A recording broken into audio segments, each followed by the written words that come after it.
Recording in progress.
2024 regularly scheduled work session.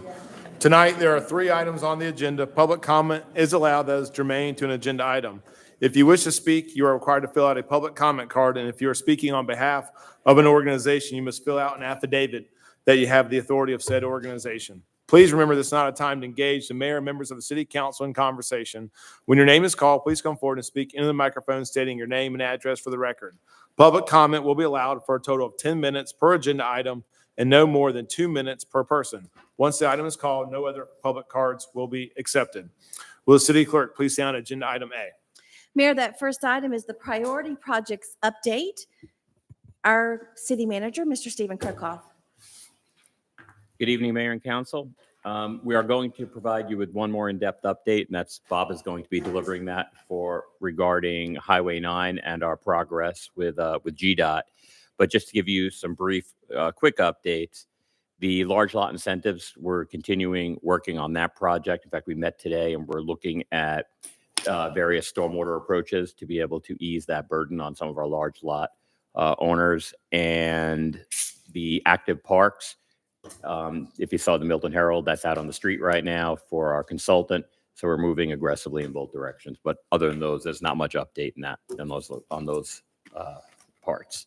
With that, if it's all right with the mayor and council, I'll turn it over to Bob for Highway 9 and GDOT. Okay. Bob?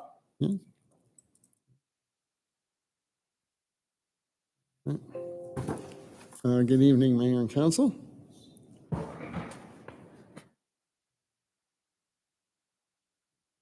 Can you see it? Yeah, everybody sees it. All right, tonight we're just going to give a brief update on the status with GDOT. A couple of things we're going to go over. It's really a 2-part process with GDOT. It's the decommissioning efforts to kind of get the project terminated that's currently underway and cleaned up. And the next one was the redesigning efforts. And then we'll briefly talk about next steps and any questions and feedback. Okay, so with the decommissioning efforts, actually everything's going pretty well in that arena. We had a list of 30 affected properties, and we've been working with GDOT to identify them. And I think they've been doing a really great job in reaching out to those affected parcels to try to get them to allow what they call a re-entry form into the property so that they can actually go in there and clean it up. As of the 29th, they had 17 responses of the 30. And so I'd just like to say publicly, if anybody gets one of those re-entry forms in the mail and you're one of the affected properties, please sign it and return it to GDOT, because otherwise they will not go on the property to clean it up. So I guess anybody who doesn't respond to GDOT, I'll take it upon myself to try to reach out to those affected parcels and try to convince them to at least allow GDOT to go in and clean it up, because otherwise for a couple of years we'll be looking at the debris that they've left as part of the construction. So we'll certainly put a large effort into trying to do that, and I think GDOT's been doing a good job with it so far. The work, just so everybody remembers, the work includes resodding, fence repair, removing any silt fence, debris, which is mostly trees, equipment removal, and GDOT has, and the city has agreed that we're not going to be doing any tree replanting. So if they took trees down, they won't replant the trees, but they will put the sod back on and clean it up and sweeten it up.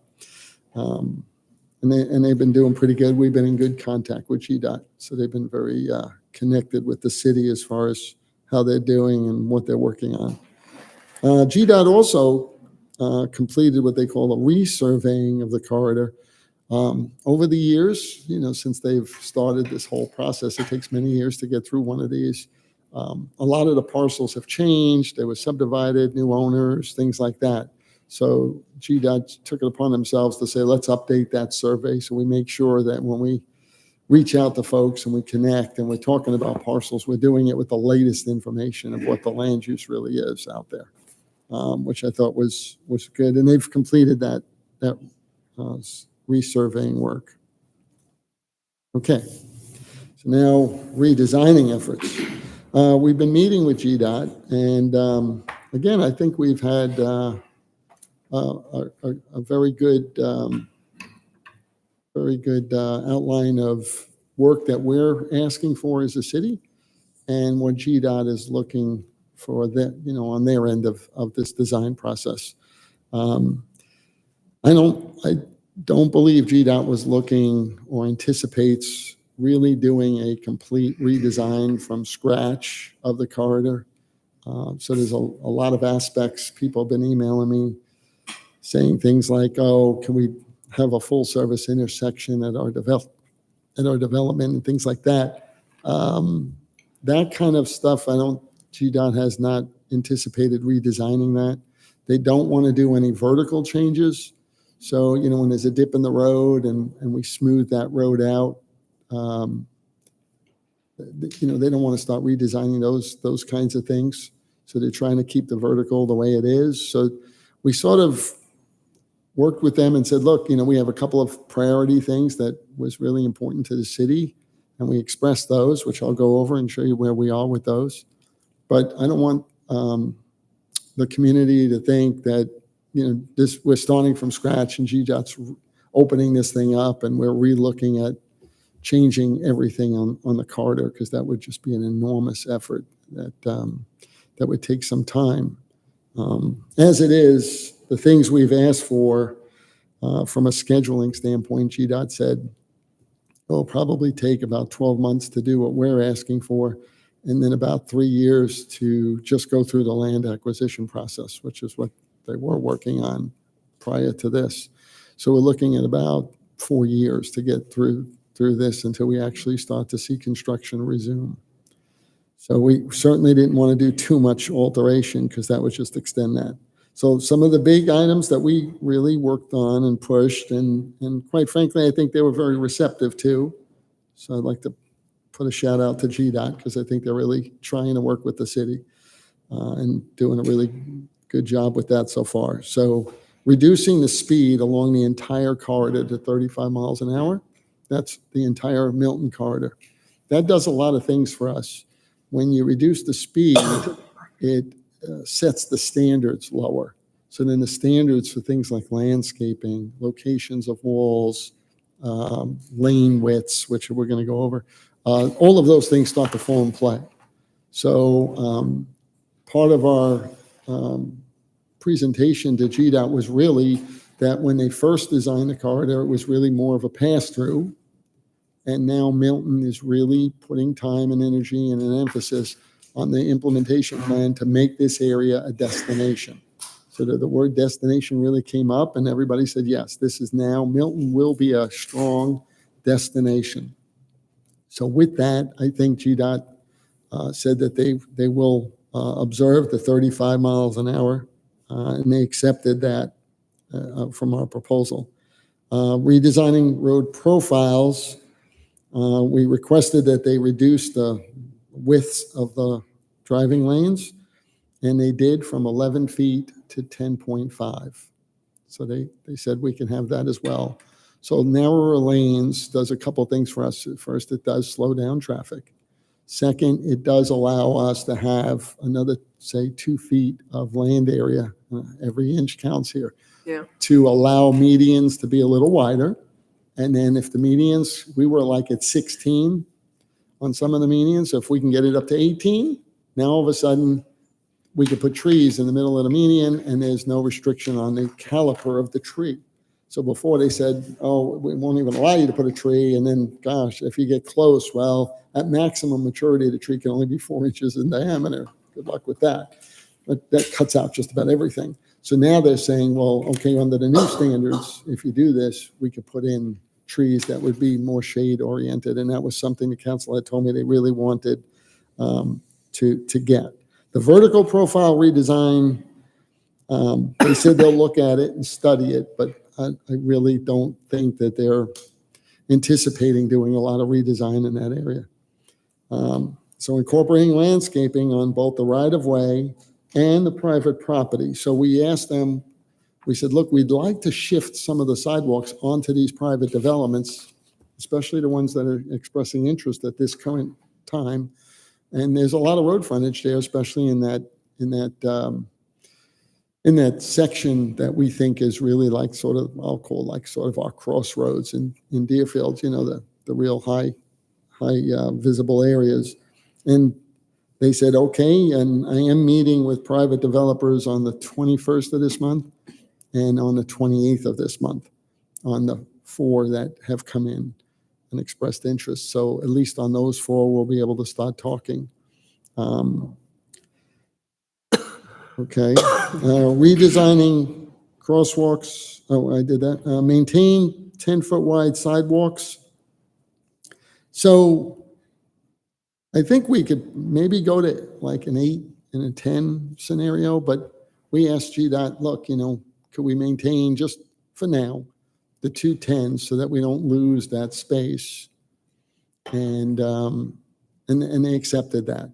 And the secret to 10 is it's the width of that's required for a PTV. And we're thinking in the future, this area, once this gets developed, there's going to be a lot more activity. And if we could put landscaping and shade those sidewalks, I really think a lot of people are going to use them for cycling and PTV usage, walking, right? We're trying to induce walkability. So for now, until we go through the next steps, I'm just maintaining that and seeing what we can do. And then if we have to narrow it down, we will. But we really don't want to lose having 10 feet, at least on one side of the corridor. Now, if some properties in the past, you know, people have expressed some concern about the impact of that on their property, but I'm going to work with GDOT on a horizontal alignment, not a vertical alignment, but a horizontal. So possibly on some properties that are really, really severely impacted, we're going to try to shift the road over to one side or the other to minimize or reduce possibly all of that impact. And again, they were a little apprehensive, saying, Bob, you know, you can't just shift the road over. It's not that easy. But I said, look, let's look at it. Let's study it. And I think we can get to where we need to be horizontally. So horizontal alignments were accepted. Bethany Bend intersection, they did, we asked them if they could do it as a priority area, and they sort of said, we really have to bid the whole project out at once, but that they will consider a short-term repair, which they have looked at in the past with our Public Works Department. And it's something I think they'd be open to implementing like a short-term kind of fix for that. That intersection is one of our priority kind of concern intersections as far as traffic patterns and accidents and things. So they did say that they'd be willing to do that. So I put it down as an accepted. And then we did ask, because we had a lot of interest on Crooked Creek's intersection being full service. They didn't commit to that, but they said, we'll study it. We'll look at it. Because right now that's not a full service intersection. So it's something I think we really have to sit with them of all the communities. I think the Crooked Creek subdivision is our largest and probably induces the most traffic at that intersection. So we're certainly hoping to do it. We're going to do a restudy, a traffic analysis along there and see if there's any way we can kind of achieve that result. They were open to that, I think, especially if the traffic counts warrant it. Overall, that meeting went really well. I think they're kind of meeting us where we need them to be. So I was very, very satisfied with that.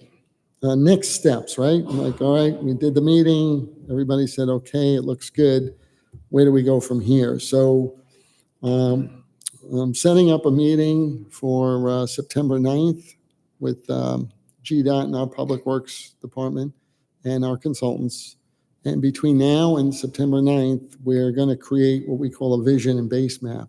So what I'm going to do is we're going to take the maps that we have and we're going to start superimposing our ideas, landscaping, road alignment, travel lanes. We're going to kind of do this with help of the consultants, and a lot of it will be done in-house by staff right here, city staff. And then when we go to see them on the 9th, we'll be able to walk in and actually say, this is what we envision the corridor to look like. So it won't be just talking, theoretical. We'll really be able to kind of put the rubber where the road is and say, this is what we're looking for, and hopefully we can work out any issues that may arise. We're going to identify key intersections or segments of roadway. And this is kind of important because I think we need to show GDOT where our key intersections are. That's why I was thinking of this crossroad idea. Where are the intersections of importance? Which segments are really, truly going to have a commercial impact that will have a lot of traffic, needs visibility, needs a little bit more. If people are on PTVs, where are they going to go? What's the destination of a PTV? So if everybody in Cookie Creek went out and bought a PTV, where would they go? If we're going to do these sidewalks and we have these pathways, where do they end up? And I think we need to study that, because if we have points of interest where people would go, maybe it's a park, maybe it's a commercial operation, a commercial development. If we know where those paths are, then we can start to identify those and say, do we need crosswalks? Do we need to get people across the street safely? Do we need a mid-block crossing, or is it something that can happen at an intersection? So that the idea of determining where sort of our main street is going to be and our intersections and crosswalks is important. And then on the 25th of this month, we're going to start engaging the community with a first public forum. It's a Sunday. We're going to do it Sunday afternoon at 3 o'clock to try to get most people we can. We're going to do it at the Public Safety Complex in the courtroom. And that first meeting will be just an introduction. This is what's on the corridor. This is what we're looking at. This is where we think that our focus is going to be. I think it's very important because we're really, as part of this project, we're really not looking to alter the land use throughout the corridor or do anything of that nature. We're really looking to do an implementation, right? To bring the projects that we have, kind of implement them and see how it's affecting what our current use is. So I think it's important to start with the first community meeting, just to let people know what's already on the zoning, what's already permitted, what it's going to take, where these projects may end up being, and things like that, just to kind of give an overview to the community so that they can kind of catch up to where we are in the whole process. And then the meeting in September would have more concepts, engaged concepts, architectural inspiration boards and landscape boards, and we'll have a result of the GDOT meeting on the 9th. So then we'll be able to start to really show the public more actively engaged proposals of what we're looking to do and how they're going to be implemented. So the first one is nothing more than just to kind of let everybody know where we are, what we're looking to do, and what's existing. Okay, any questions or feedback? Okay, Bob, the remediation work, first of all, great update. Thank you. The remediation work, can they start that before they have 100% compliance with all the homeowners? I mean, some of the lots just look awful. Is there any way we can push them or try to get some sort of time commitment out of them to commence work? Okay. I mean, Fry's in particular looks just awful. Okay. It's horrible. Yeah. Okay, I think that's a great idea, and I'll ask if they can start the process now with the responses that they have. Yeah. They got 17 to start working on. Great point. Thank you. Bob, do you have a sense of what the time frame for Will's study is? Did I miss that? Did they tell you what their time frame when something is, they'll study it? When do you expect an answer on those? Well, three or four they things? basically said that the whole redesign effort would add a year. So I'm thinking the Will study is going to happen between now and December.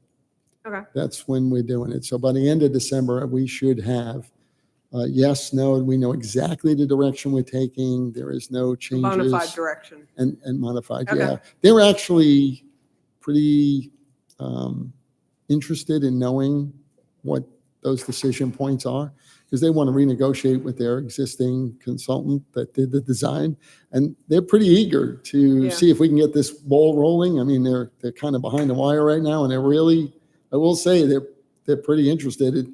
If we didn't go to them and ask them for these key points that we're asking on the redesign, they would have just went full speed and just started the process over again without us. But, being that we went in there and asked them to slow it down a little bit. So I told them, look, if we can give me 3-4 months on this, we should have it all ironed out. But we're going to give them the initial on September 9th. So if they look at it and say, Bob, this all looks good, it might even happen earlier. They Very might just good. say, this all looks good, there's no discussion, we'll accept everything, let's go. And then I could say, we're really going. If they push back a little bit, It won't push back a little bit. yeah, I'm anticipating I know. some discussion. Yeah, I So suspect. I'm kind of saying 3 months to get it All right, thank you. Okay, anybody else? I do want to thank Senator Brandon Beach and Speaker Pro Tem Jan Jones. They have been very helpful in this process, and we're very Great. fortunate. Yeah, they've Extremely done it. helpful. They've helped us out a lot. Yes. Do we have any public comment on this? Not on this item, sir. Okay. Thank you. Thank you. Thank you, Thank you. Bob. Mayor, the next item will be the discussion of the enhancements for the GDOT-funded local bridge projects. Mr. Rob Del Ross.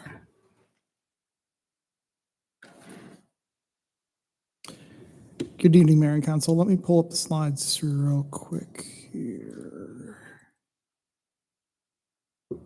There. So this is an update for you on the GDOT-funded bridges. I'll show you a map here real quick, just to remind you, these are 3 bridge replacements scattered around the city that we have federal funding on, that the State Department of Transportation is initiating, and they are well underway in their projects. They are starting right-of-way acquisition as we speak. We're expecting all 3 projects to begin construction sometime next year. This isn't the first time you heard about these projects. That was before you last year as well. I'll give you an update on what we heard there as well. We're hoping for some decisions tonight, and decisions on basically what we want to add to GDOT's scope and what we're willing to pay for. I'll go a little bit into the background and talk to you about what those options look like, what GDOT is willing to give us, and then we'll get into some discussion. We like to show this map whenever we're talking about bridges. This is where we've been and what we've done as far as the city and what we currently have. Purple dots are existing bridges in our city. Those are a lot of bridges, 34, way more than most jurisdictions of our size, based on rivers and topography in the area. The 3 red circles are the 3 bridges that we're talking about tonight. If you can follow my cursor, one up here on Birmingham, one right next to it at Hopewell, and then one further south closer to City Hall on Freemanville. I was before you last June, looking for guidance on what we want as far as these projects. Got a lot of good feedback at summarizing at that point. We did not like the look of the Arnold Mill 140 bridge that is right here on the left side of the screen. We were also not in favor of wood and timber features. We weren't really crazy about the cost of a covered bridge. But we were kind of leaning towards using stone, using some natural elements, investigating what GDOT will be willing to add to their project, given their guidelines with federal funding. We were also excited about talking about gateway branding and some features at the bridges that we would ideally want to add to the footprint and the area around the bridge, but not necessarily as part of GDOT's project. That's something that we could plan for and come in immediately after it. Since June 2023, we also had an MOA approved by you back in March. That was a city contribution of $250,000 towards the 3 bridges. Basically, what we're going to talk about tonight are these four numbered dots. Number 1, we are currently in discussion with GDOT about whether they'd be willing to change the shoulder a little bit, maybe a different color, maybe a different treatment. We're not sure whether that's going to be a yes or no, but we're still pushing that. And I don't have much information on number 1 here tonight. We're going to be focusing more on 2, 3, and 4. 2 is the guardrail lengths coming off the bridge in all 4 directions. And then number 3 is the barrier going across the bridge. Number 4 being the shoulder on the bridge itself. First, guardrail. We're hoping this is going to be the easier of the two options. We are assuming that you would like to match other projects that we've done recently in Milton and go with that brown painted look instead of the silvery shiny look that you see on the left. Picture on the left would be the GDOT standard. Picture on the right would be what we'd be recommending.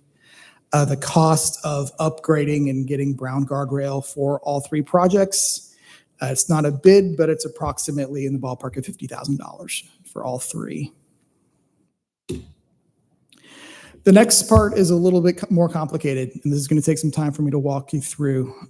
There are two different treatments for the barrier that are common that you've seen as you drive around Metro Atlanta.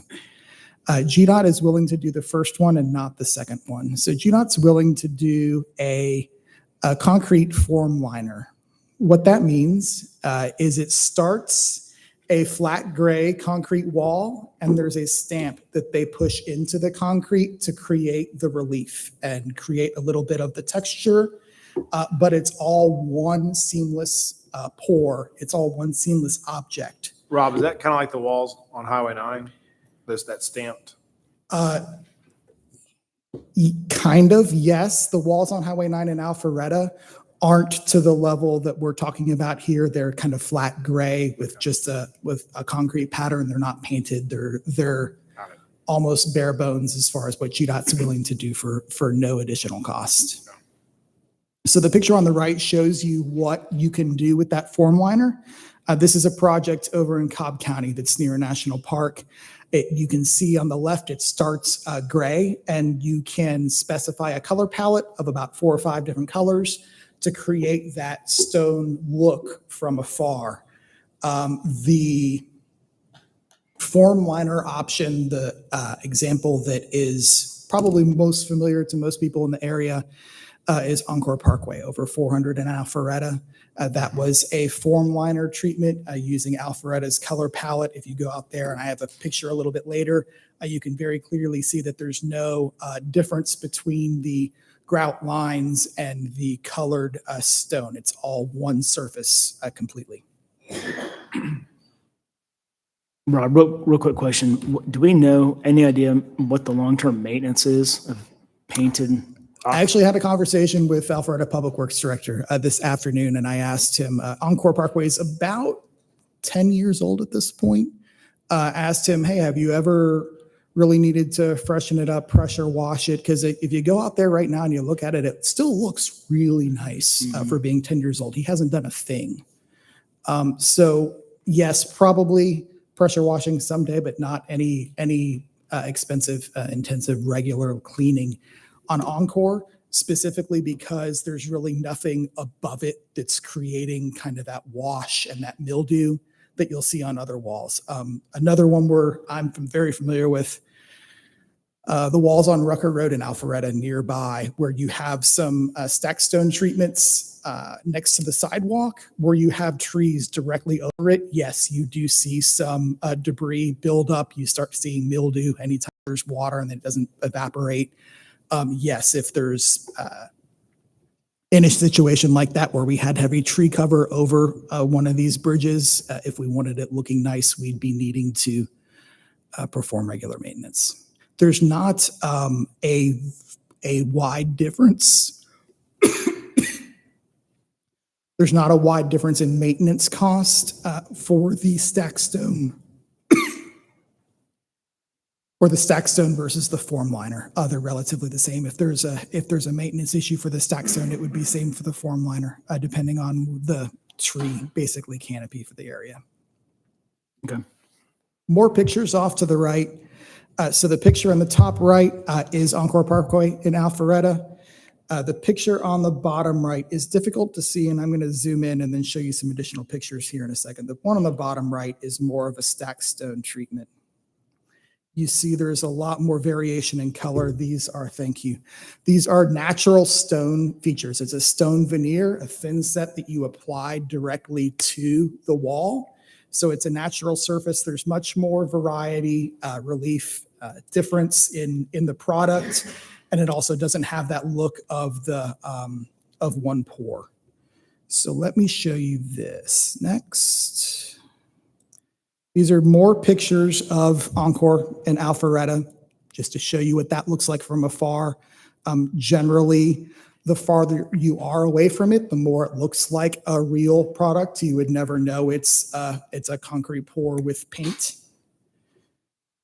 The difference between that and this, that's a stone veneer. That's a real product that's taken from Rucker Road this morning in Alpharetta. So if you want something like this, that's something that unfortunately GDOT's not willing to work with us on. So that's where the decision comes. And I see what you're talking about, the mold on top, that kind of. Correct. Yeah. These at Rucker, how long has that been in place? Not long, a couple of years. I'm going to say 5 to 6 years. Not that long. But the mildew is a product of what's around it, not because of the type. Thank you. So the Does decision the painted tonight, stone have to be repainted at some point? say that one more Does the time. painted application have to get repainted at some point? Encore Parkway is 10 years old and still looks just the same as it did today, as it did when it built. So yes, I would think someday, but not anytime soon. Rob, what's the cost difference between the one pour So versus, roughly, approximately, stack stone versus form liner is roughly the same cost. oh, it is? Yes. But we'd pay for the, You're paying for the difference in the treatment. So you're not paying for the entire barrier itself. You're paying for the difference between what GDOT would do if they didn't have a partner and what the cost is of the enhancement. You're paying the delta. The delta's the same, is what you're saying. And the delta is roughly the same. Yes, they're within 5 or 10%.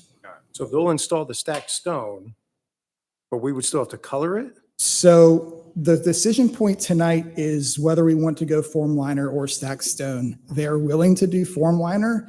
They're not willing to do stack stone. If we want to do stack stone, we're doing it ourselves. As soon as the project is finished, we can use their plans while they're in construction to prepare for when they're finished with construction, do exactly what we want as far as a stack stone veneer. Potentially even some other options that they're not willing to work with us on, like. I'm gonna Rob, zoom when we in say here. the variances are the same, what are we comparing? What are the two variances we're comparing? We're comparing I'm not sure I understand your question. We're comparing the stacked stone veneer to the form liner approach. And the- GDOT's only willing to do the form liner. Correct. The cost is the same, but they will only install the form liner. And pay for it.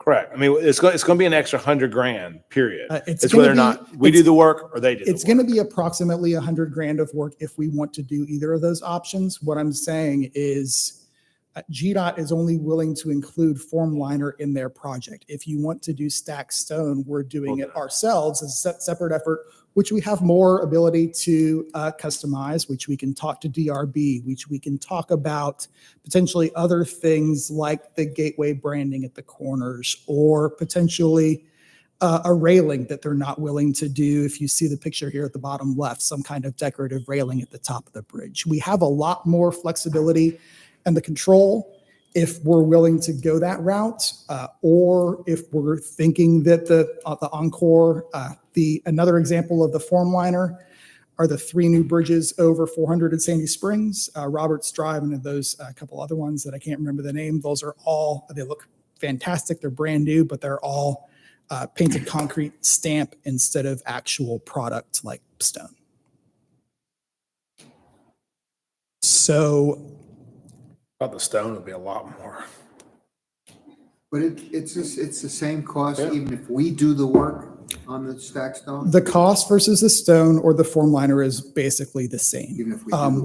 We're estimating for all 3 bridges about $100,000. The difference would be, are we paying GDOT to install it for us, or are we doing it ourselves under a separate contract? As soon as we would time it, as soon as the project is done, we'd have their set of plans already, and we'd be able to come in right after it. And ideally, seamlessly, it would look like one project just finishing up just a little bit longer. Rob, what does the timing look like?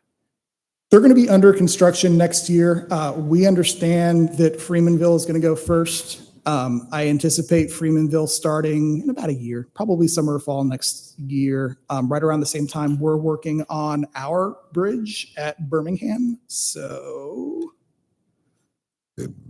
we are in right-of-way on where my cursor is, MLT 05, that bridge right there. I anticipate Freemanville and our local bridge being closed next year, probably not finishing next year, probably going into 2026. And then when this bridge is finished and Freemanville is finished, Birmingham and Hopewell would go after. I don't think those would probably start next year. I think those are probably closer to 2026. So we're still a year away from starting construction, but due to GDOT's processes with when they need to kind of lock in plans with right-of-way, they're asking for our answer on these 3 bridges as soon as we can provide it, because they're needing to start preparing for things on their end. You want a decision point now with council? So to sum it up as best I can, Yeah. the guardrail discussion, are we in consensus that we'd like the matching the brown guardrail as we typically do it on our local streets? I'm seeing a lot of head nods, so I feel like that's a pretty easy yes. And then do we think the form liner option with the GDOT project is the way to go, similar to Encore Parkway? Or do we want to kind of table this, buy us some time, give us a year or two to finalize exactly what we want to do on all 3 projects and come in with a local initiative separately? And GDOT will design the bare bones and will prepare to come with something on top of that when their construction's finished. I prefer that we do the work. I always prefer that we do the work over GDOT, especially if it doesn't cost us any more, right? It's not going to cost us any more, so. It's not going to cost us any more. I would say if one of the 2 is going to be more expensive, it's probably the Milton only option, just because it's economy of scale. So the more stuff you do of it, the lower price you're going to get. Yeah. So that being said, GDOT's price is probably going to be a little bit lower than ours, but relatively equal. I kind of like your option of kind of coming back to us and maybe giving us that exact delta difference on what the whole Milton option is. I mean, is that what you were saying? Or do you want us to know right now the form liner or the? So we're hoping to get a decision from Okay, you all right. tonight. GDOT is asking for an update, and we were hoping to let them know whether we proceed with the form liner or proceed with the local option. All right. Council, any discussion on? The only question I have, and it's just bigger than this, bridge maintenance and beautification, I assume that's budgeted for within our 5-year project plan, right? It is. We spent general repairs FY24 on the top right of the screen. Just to give you a relative magnitude of scale, we spent almost $800,000 last year in just cleaning up routine maintenance on the 34 structures that we have in Yeah. the city. Okay, I'd rather the more real looking stone. same, If it's all things being Yeah, equal. Same. I like us doing the work. yeah, I'd rather have control. So GDOT will give us the brown guardrail and we'll do everything else. Rob, could I just jump in 1 second? Sure. So just one thing for when this does come back to you, and perhaps it's more expensive than we had anticipated. I assume we'll have to undertake some type of design work Absolutely. associated with it. And plus any customization, like the picture that Rob showed you with the railing across the top, things along those lines, just like when you do improvements on your own home, that's going to add dollars to the projects. I just want to make sure we're clear that while if an apples to apples, same exact thing, stack stone versus stampcrete sounds like they would be identical, the customization and design may add to the cost. Yeah, just definitely bring that to us as it's coming along, because, if it's getting to a certain point, I don't think we would go for it. So But this is a no going back thing. If we tell you we want to go with stacked stone, we're out of doing the other. If you want form liner, I need to know tonight. Otherwise, if you want anything else, we have time to figure that out. I think we're good with the stack stone. Okay. Y'all good with that? Yes. So I would think likely next step for us, Sarah and I will be talking to one of our engineering consulting partners and bringing a small professional services contract, probably under $50,000, to start that process, working with the public, working with DRB likely, to figure out exactly what those elements that we want to add are going to look like. We're giving DRB a budget? Just let them, you know. Wait a second, run that back Yeah. by me. So next step for us, I would say in the next couple of months, by the end of the year, we're going to be bringing forward to you a professional services contract for one of our engineers to develop exactly what those local additions are going to be when the GDOT project is complete. Talking about, do we want to do branding gateway features on the corners? Do we want a pretty looking rail? Do we want stacked stone? There's probably 40 different variations of what stacked stone would look like. All Okay. those details that we So need. is this because the stacked stone option is triggering this? And how much is this contract? Per Steve's comment earlier, anything that we do separately is going to need a set of plans to build. So we're going to need a under $50,000 professional services contract to get a engineering company to produce those documents that we would then bring to the marketplace and bid. I think what Councilwoman Cookerly is saying is, does the stacked stone create that? The $50,000? That's exactly what Carl consultant? Cookerly said. No, if we were only talking about stacked stone, I could show you 5 or 6 different versions of stacked stone and you'd point to it and we want that. We're expecting that there's going to be more to what we want to add than just the stacked stone. If that's not the case, then let me know, but I'm trying to envision exactly what these are going to look like when it's done, and I can't think about how we would be branding on those locations, but I'm not in front of them. But I can tell you some cogent to add. But you'll also be working with DRB on that, right? we intend to, yes.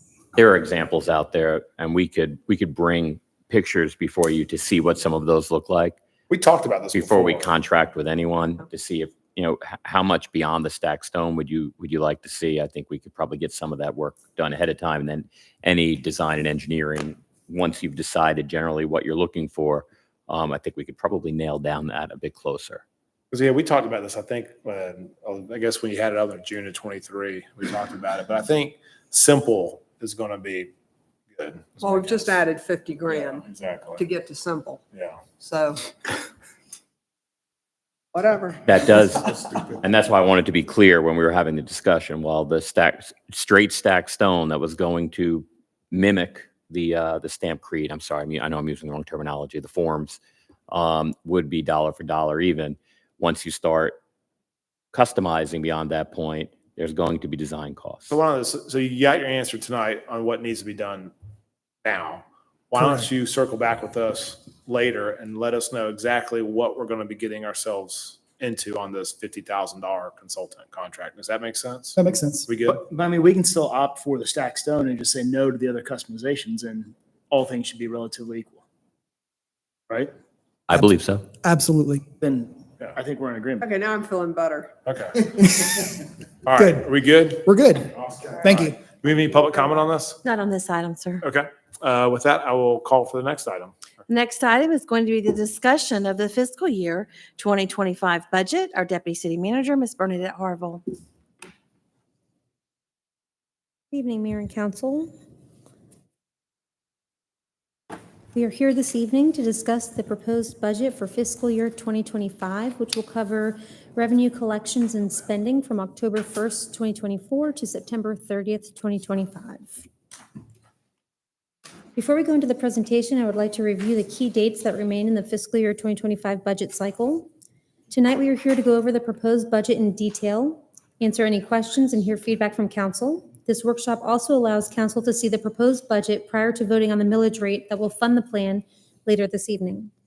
On September 4th, we will hold a public hearing that will allow for additional stakeholder input on the budget. September 9th is available should another workshop be necessary. And finally, on September 16th, we will hold the final public hearing and council will vote to set the budget for fiscal year 2025.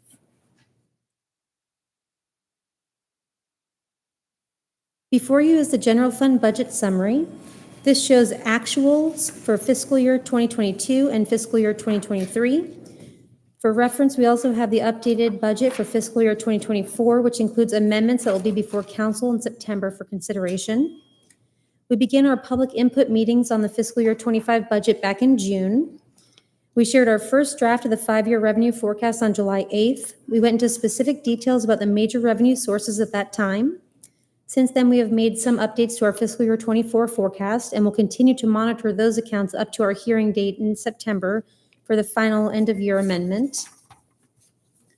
As for fiscal year 2025's request, we have updated the forecast for building permits by $100,000 to reflect anticipated revenues through September 30th, 2025. Additionally, we have reduced investment income by $250,000 to reflect the amount of idle funds anticipated to be available for investment next year after recent land purchases. And finally, proceeds from sale of assets was updated from $21,218 to $50,000 to account for projected sales of vehicles and other assets in the next fiscal year. Overall, the reduction in anticipated revenues is $121,218 from the council feedback meeting to the draft budget before you today.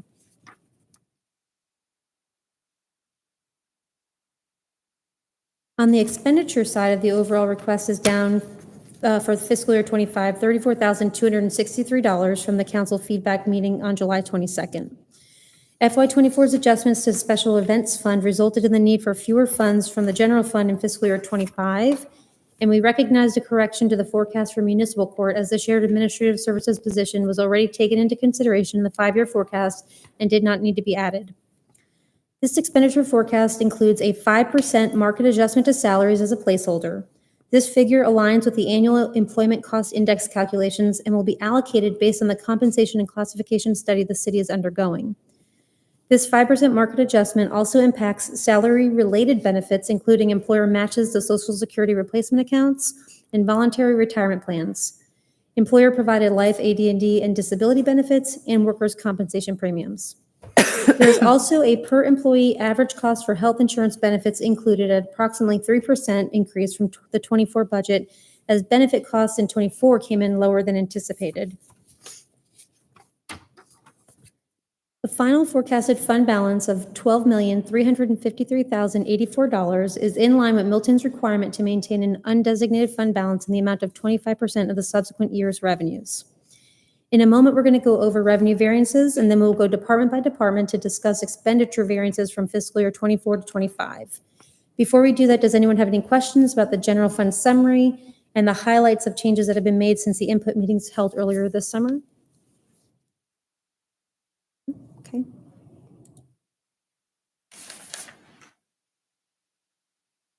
Just a reminder, this budget has been prepared utilizing the current millage rate of 4.389 mils. We will discuss this and alternative options in the special called meeting immediately following this work session. Several considerations were made in the preparation of this revenue forecast, including a conservative approach to anticipating continued growth in categories such as sales taxes, housing-related revenues like real estate transfer taxes and intangible taxes, and licensing and permitting revenues. Should any significant unforeseen changes in the economy occur, we'll come back before council to discuss any required amendments. For local option sales taxes, we looked at the original forecast created during the negotiation process with Fulton County and the cities within the county. We adjusted that forecast for actuals that have come in versus what was originally anticipated and took predicted economic changes into account. In the business and occupation taxes, we have forecasted an increase based on current trend as well as potential new businesses in the Deerfield area closer to the end of the fiscal year.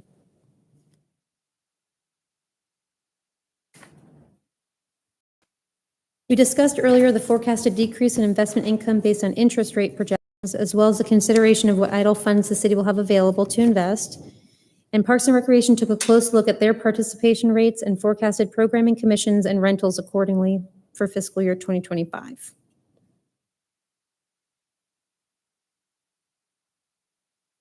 You can see the final revenue variance seen year over year is $1.4 million, or 3.1% inclusive of all funding sources. Are there any questions related to revenues before we move on to the expenditures?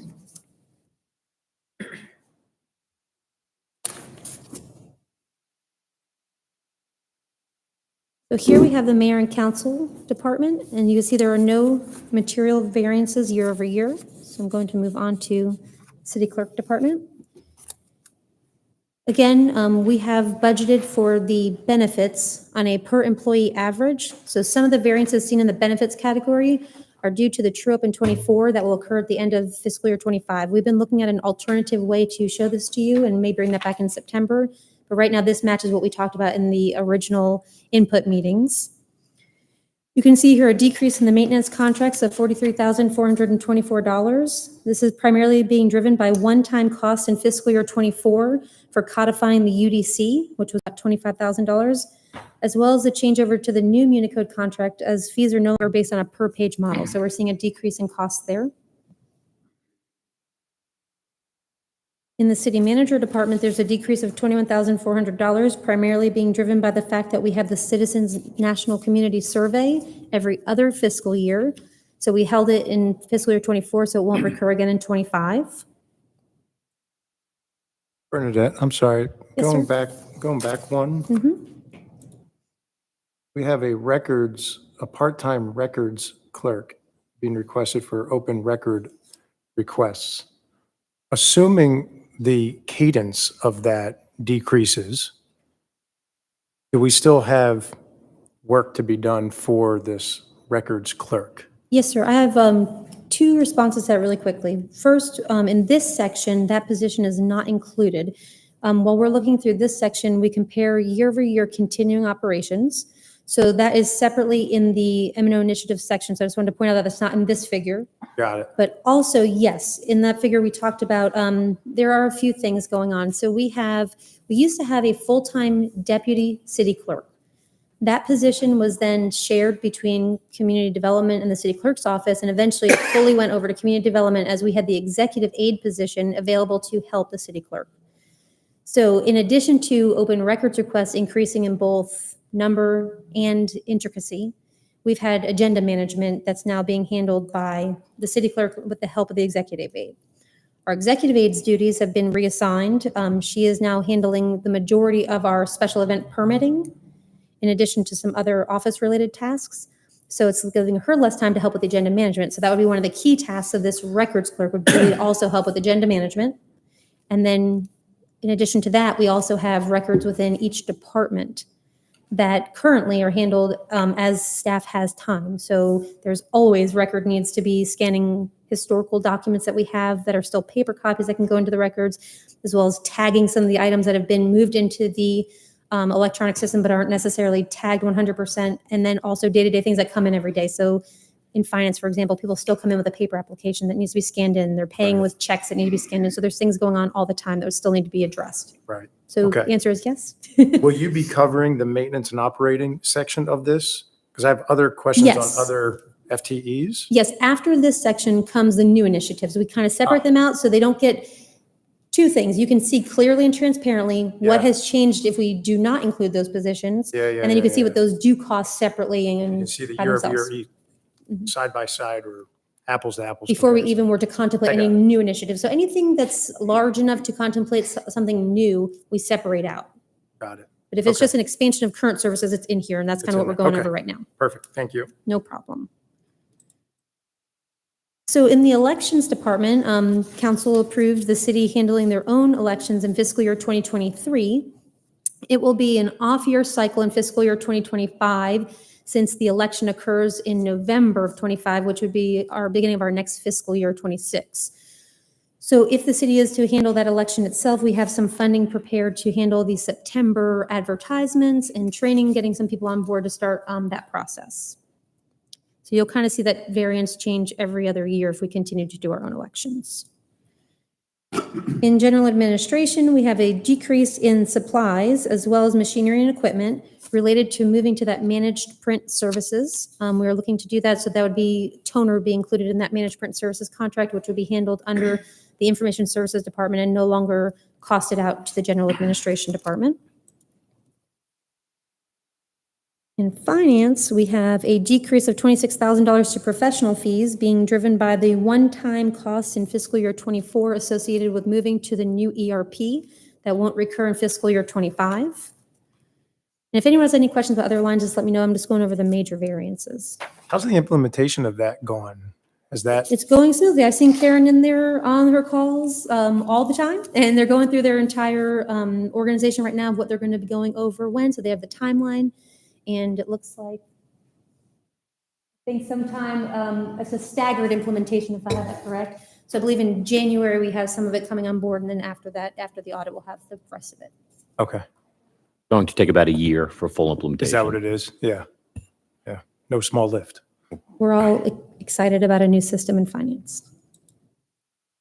In legal, we're anticipating a decrease. We had some higher costs in '24 that we're not anticipating to recur in '25. In information services, in the professional fees category, there are some one-time implementation costs in '25 that are forecasted for the migration of on-premises solutions to the cloud, app development consulting fees, and security testing.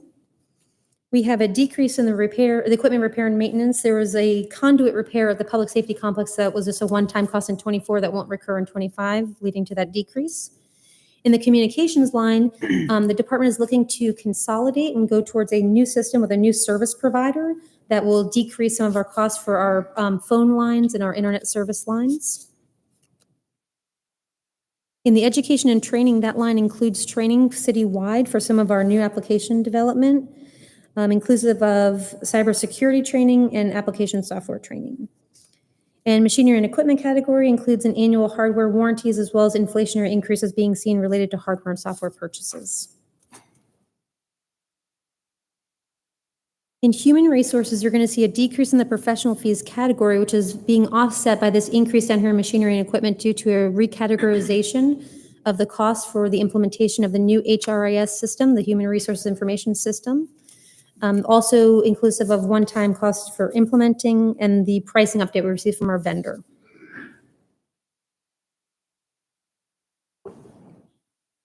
Risk management has an increase forecasted for general increases that we're seeing in premiums, as well as added coverages for some of the new facilities we're bringing online. So the minute the fire station is built, it has to be insured. So even though we might not be open to the public yet, we have to insure it the minute it's completed. Same thing with the park. In general government buildings, you're seeing increases in the facility repair and maintenance category, which are associated with facility improvements in council chambers, as well as painting the exterior of the birdhouse, and doing some landscape improvements at city halls, leading to the increase in the grounds repair and maintenance category. In the communications department, you'll see a variance in the professional fees category associated with website design upgrades, which occur about every 5 to 8 years. We no longer have community outreach and engagement as a separate department. It's now with Parks and Recreation, but because it has activity in '22, we still have to show that fund or that department. In the municipal court, in municipal court, we have variances to the facility repair and maintenance account for the court's share of the fence painting and column repairs needed at the public safety complex. There's also an increase to the professional fees associated with the annual market adjustment to salaries as the city of Alpharetta that we share through our IGA for shared services.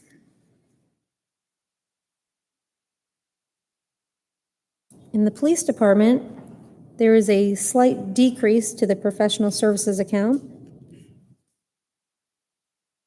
Being slightly, sorry, lost my place.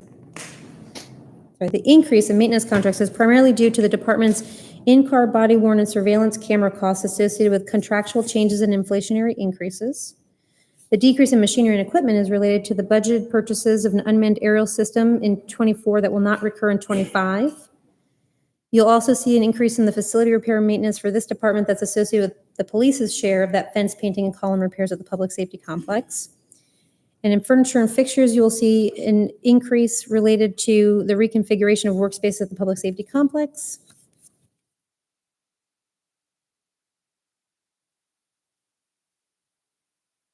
In the fire department, the increase seen in the professional services area is a full year of the ambulance subsidy. We had 1 quarter of that in '24, and it's going to be a full year in '25. And machinery, equipment, and furniture and fixtures lines, you'll also see increases associated with one-time expenses associated with outfitting Fire Station 45. Anything that's larger and capital in nature will be covered through the project account, but this is for smaller items. They need dishes and things like that at the facility, waste paper baskets, things like that, that will be included in the general fund as opposed to the capital Councilman projects fund. Jacobus? you have- Bernadette, can you go back to the police, please? Under the education and training, it doubles there next year. Is there, what's special? Yes, sir. So there's two things driving that. So we have in 24, there were some contracts coming in higher than anticipated. So there was some foregone training that they moved those funds over to cover. So that, bringing that back to a normal anticipation for 25, along with some increases for SWAT and command level training is what's driving that. Sorry, I skipped that one. So sometimes we'll have in a year where costs have occurred other places that we will have to move funding. So when we bring it back to our anticipated normal levels, it looks like an increase, but it's really just reassociating those accounts. And then we're accounting for those contractual changes elsewhere that you're seeing that don't change. Thank you. No problem. Sorry, I skipped that one. Okay, so we talked about the ambulance subsidy and fire, and we talked about the one-time costs at Fire Station 45. So moving on to Public Works. So Public Works has a decrease in professional fees, which is being offset by an increase later in other purchase services.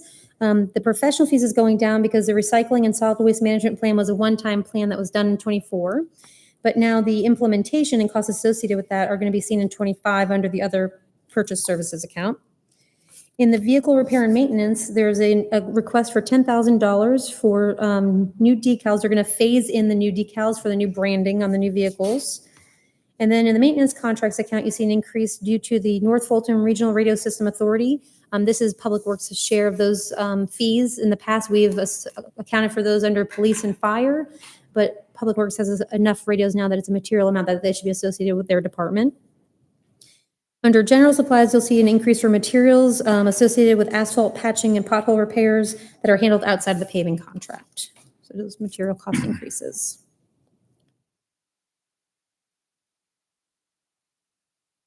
All right, in Parks and Recreation, we have an increase in the facility repair and maintenance, which is primarily being driven by improvements at Legacy Park, including bathroom renovations and fencing repair and replacements that are not capital in nature, so they're held in the general fund.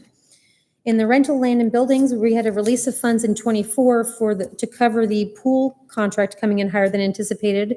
So we're bringing that back to our anticipated regular amount, and we're also adding court rentals to address the expanded participation in the basketball program. In the general supplies account, you'll see an increase associated with the Bell Memorial Park baseball fields, including the sand, infield mix, conditioner, and field chalk and paint needed. And then under machinery and equipment, you'll also see an increase related to Bell Memorial Park for new backstop padding and lacrosse goals. These are kind of cyclical in nature, not necessarily one time, but they come around every so many years, not every year. Bernadette, this one's a bit of an outlier with an increase of 326. Just to make sure I'm grounded on these variances, the facility and repair maintenance increase of what, almost 71? Does that include legacy parking? Yes, that's, okay, not legacy parking, legacy bathroom renovations and the fence repairs. The parking is large enough to be capital in nature and will be talked about later during the capital projects fund section. But I also want to point out in the Parks and Recreation Department, we have funding to continue maintaining the grass and the buildings at the Hopewell Road property. Staff is assuming for the whole year. We know that we're looking to potentially sell it to have the rest of the funding for Deerfield Parks build out. But at this time, we didn't know if you would be selling it in October or next September. So we have enough money to take care of that property for the year. If we are able to forego that sooner, we can release those funds, and conversely, those funds can be used to maintain the Deerfield Park property. So there's a couple of considerations there also. Thank you. No problem. Can you go into the rental? Yes. So again, that's the same thing that happened in police. So we had available funding that we anticipated needing in 24 that didn't end up being needed due to the pricing we got for the rentals. But we did have the pool contract come in higher than we had anticipated when it was, I believe, rebid.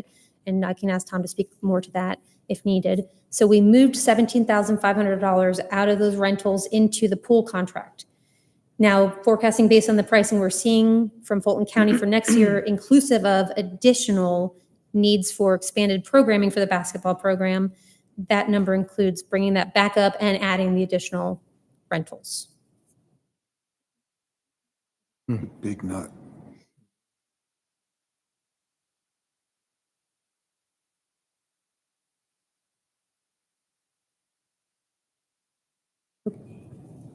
Am I okay to move on, Councilmember?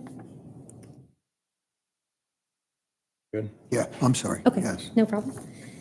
In the passive parks department, there's an increase in grounds repair and maintenance as being driven by one-time expenses associated with tree removal and a house demolition scheduled to occur at Lakapani Preserve in '25. In the lawn care items, we also have lawn care items categorized as grounds repair and maintenance in '24. So we had to move some money out of lawn care down to grounds repair. It was just a categorization difference. It wasn't an increased cost. It was just where we placed it. In community development, the main change is being driven by the addition of the Director of Special Projects position that we talked about throughout the year. For the official headcount, that'll be before you in the September amendments for fiscal year '24, but that is the main driver of the changes in the community development department. Everything else stayed pretty much the same. Again, we do not currently have a separate economic development department as it's with community development, but because we had activity in '22, we still have to show this chart. Here we have our required contingency. By our code, we have to have 1% of the projected expenditures held in a contingency account for any unforeseen circumstances. If we don't use it by year end, we usually release it back into fund balance, so you'll see that from time to time. We also have the changes in the transfers out to other funds, so you'll see the PAYGO program amount from $7.7 million to the Capital Projects Fund, which we're going to go over in a moment. The $1.6 million to pay the debt service for the revenue bond due in fiscal year '25, and then about $39,532 going to the special events fund to balance out the difference of what we're anticipating getting from the one hotel we have and the expenditures forecasted for that fund, which we'll also go over in detail in a moment. We also have the expenditures by category if you'd like to see them that way. We just went over all those variances in detail, but this is how it looks when you look at it at a categorization difference instead of a department difference. And I'll be happy to answer any questions on the general fund expenditures if you have them. Okay. All right, we're about halfway. Got a little more to go. We have our 5-year projections in this packet as well, but we don't have to go over them this evening. Okay, so this is where we get into the conversation about our new initiatives. So outside of continuing operations, these are the things that staff identified as needs that are above and beyond what we currently provide. The only change from this spreadsheet, from the first time we talked about it, is we actually found additional savings in the GIS manager position. So that went from a $50-something thousand return on is to a $65,000. So I just wanted to point that out. Everything else, the numbers have stayed the same from when we talked about this back in July. I will go request by request and kind of hit the highlights of them, but if you have any detailed questions about them as we go through, please ask. So the first position is that part-time records clerk within the city clerk department. We just kind of talked about a little bit. As of July 15th, 2024, we had already reached 80% of our total 2023 requests. So we're seeing an increase in, like I said, the number of requests, as well as the intricacy of the requests. Some of the requests being made are taking several staff members and time to go through and redact and make sure that they are able to be shared out. We currently utilize legal's help from time to time with these types of services. We will still need legal's help on complex issues, but having the staff in-house will help reduce some of the extra workload that legal's been helping us with. Again, we talked about helping with agenda management and previously having a full-time position in that department that we no longer have, and believing that we can handle it with a part-time, lower graded position than a deputy city clerk. In finance, the first request was to take a part-time accounts payable coordinator or specialist, and transition that to a full-time finance analyst. Same thing, workloads have increased in finance over the years. Karen gave some numbers during her presentation in July, mentioning that invoices have increased 17% over the last 2 years, and purchasing has requested 15% year over year since 2021 and almost 300% since 2011 with the same staffing within both of those positions. Currently, the backup to procurement is our director, so that kind of takes up her time from being able to handle her duties when she's backing up our one procurement person if she's unavailable. We've also had an increase in capital projects, bonds, land purchases, vehicles and equipment that require procurement needs. So this person will be able to not only handle the increase in accounts payable that we've seen, but also be able to back up our procurement manager when needed.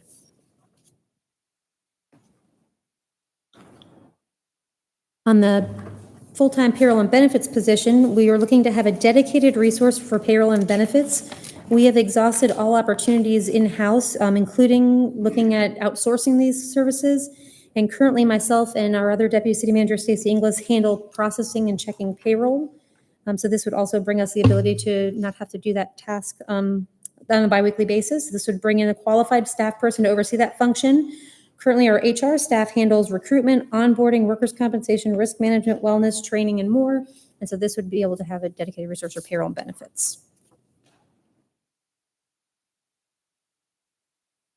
Moving on to information services, the request for a full-time applications administrator. Again, this would be a dedicated resource for implementing, updating, troubleshooting, handling the lifecycle management and minimizing the downtime of our enterprise applications, as well as the staff training on those.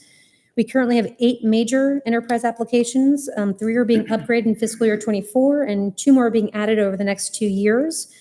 The department did a SWOT analysis and identified this as an area for improvement, as we're currently, our current staff has to forego other services in order to address any application functions. So we're having the implementation of the new finance software. That means one of our 2 staff members have to stop the process of what they were doing to be able to be there to implement that, or if another system goes down, et cetera.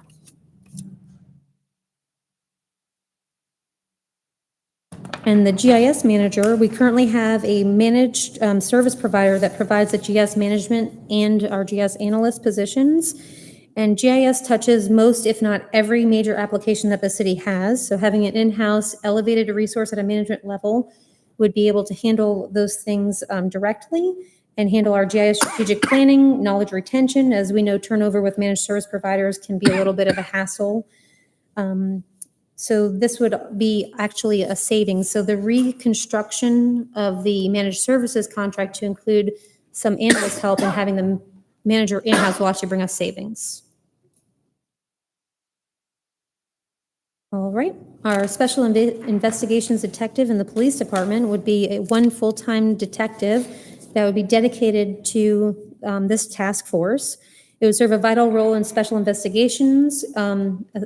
Through this regional task force, they would deal with high priority cases, including burglaries, robberies, narcotic complaints, and more. And this would be through a mutual agreement with the Johns Creek and the Forsyth Regional Task Force, and it would create a force multiplier for the Milton Police Department on investigations, including technology availability as well as staffing. Bernadette, are we participating in that program today just as a ad hoc basis, or? We are not. Not yet, because we don't have that position filled? Correct. Correct. I just Okay. checked. Thank you. I'm glad the staff came out tonight. All right, moving on to the fire department, Fire Station 45. Each station has about 12 full-time firefighters. Council approved one of these positions earlier this fiscal year due to the fact that we have a deployed member that has not been in service for over a year and a half now. So this would be the additional 11 positions starting in July of 2025. So that would be the last quarter of the fiscal year. And then subsequent years, you can see at the bottom, would be fully staffed at these dollar amounts, which are all included in our 5-year forecast and accounted for. The fire department's also asking for one full-time employee for as a firefighter position for shift balancing and relief factor.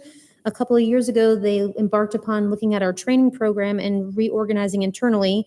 And instead of asking for the replacement of that position at that time, they want to make sure that that program was going to be continued, and they're finding it very successful and do want to continue it, and now are asking for that additional relief factor, which would help with when our staff is on mandatory training or paid time off or things like that, and making sure we can meet our mandatory assignments within the department.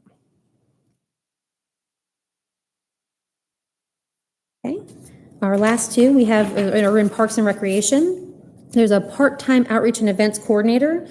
This person would be looking to work with Emily Salerno, who is our current manager, and looking at expanding current events and including activities such as live music, children's activities, and more, as well as adding new events. They're looking at maybe some additional things during Christmas time and other holiday events, as we have seen some of those become very popular and some people can't get into them, looking at maybe doing some smaller things during those holidays so they can be involved. They're going to continue Touch a Truck, and then also looking at maybe a summer series, maybe a movie series or something else during the summer to give everyone something to do.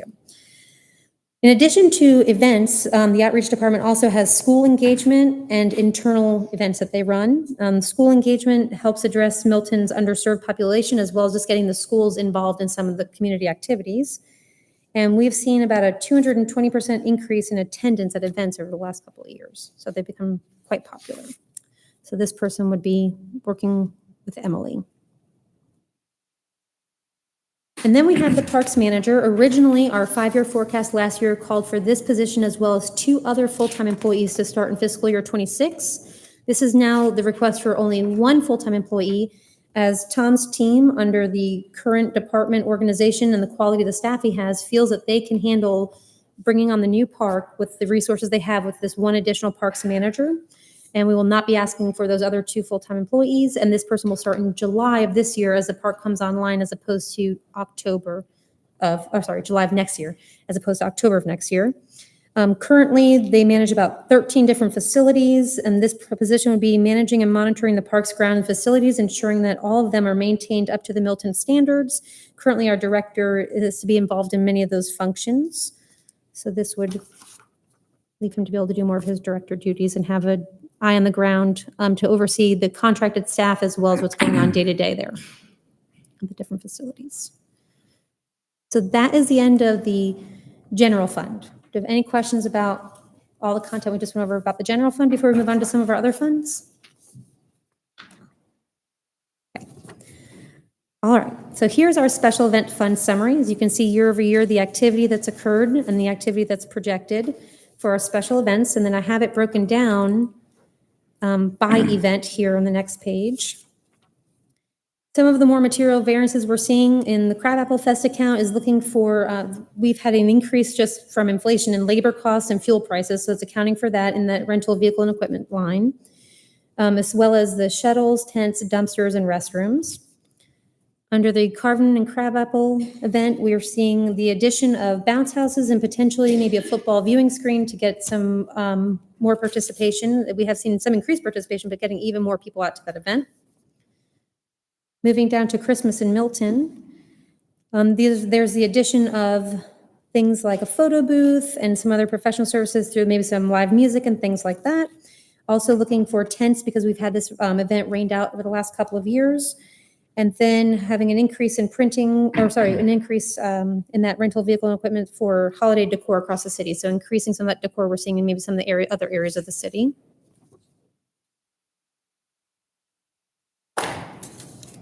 Under our spring events, currently hosts our egg hunt and meet the neighbors.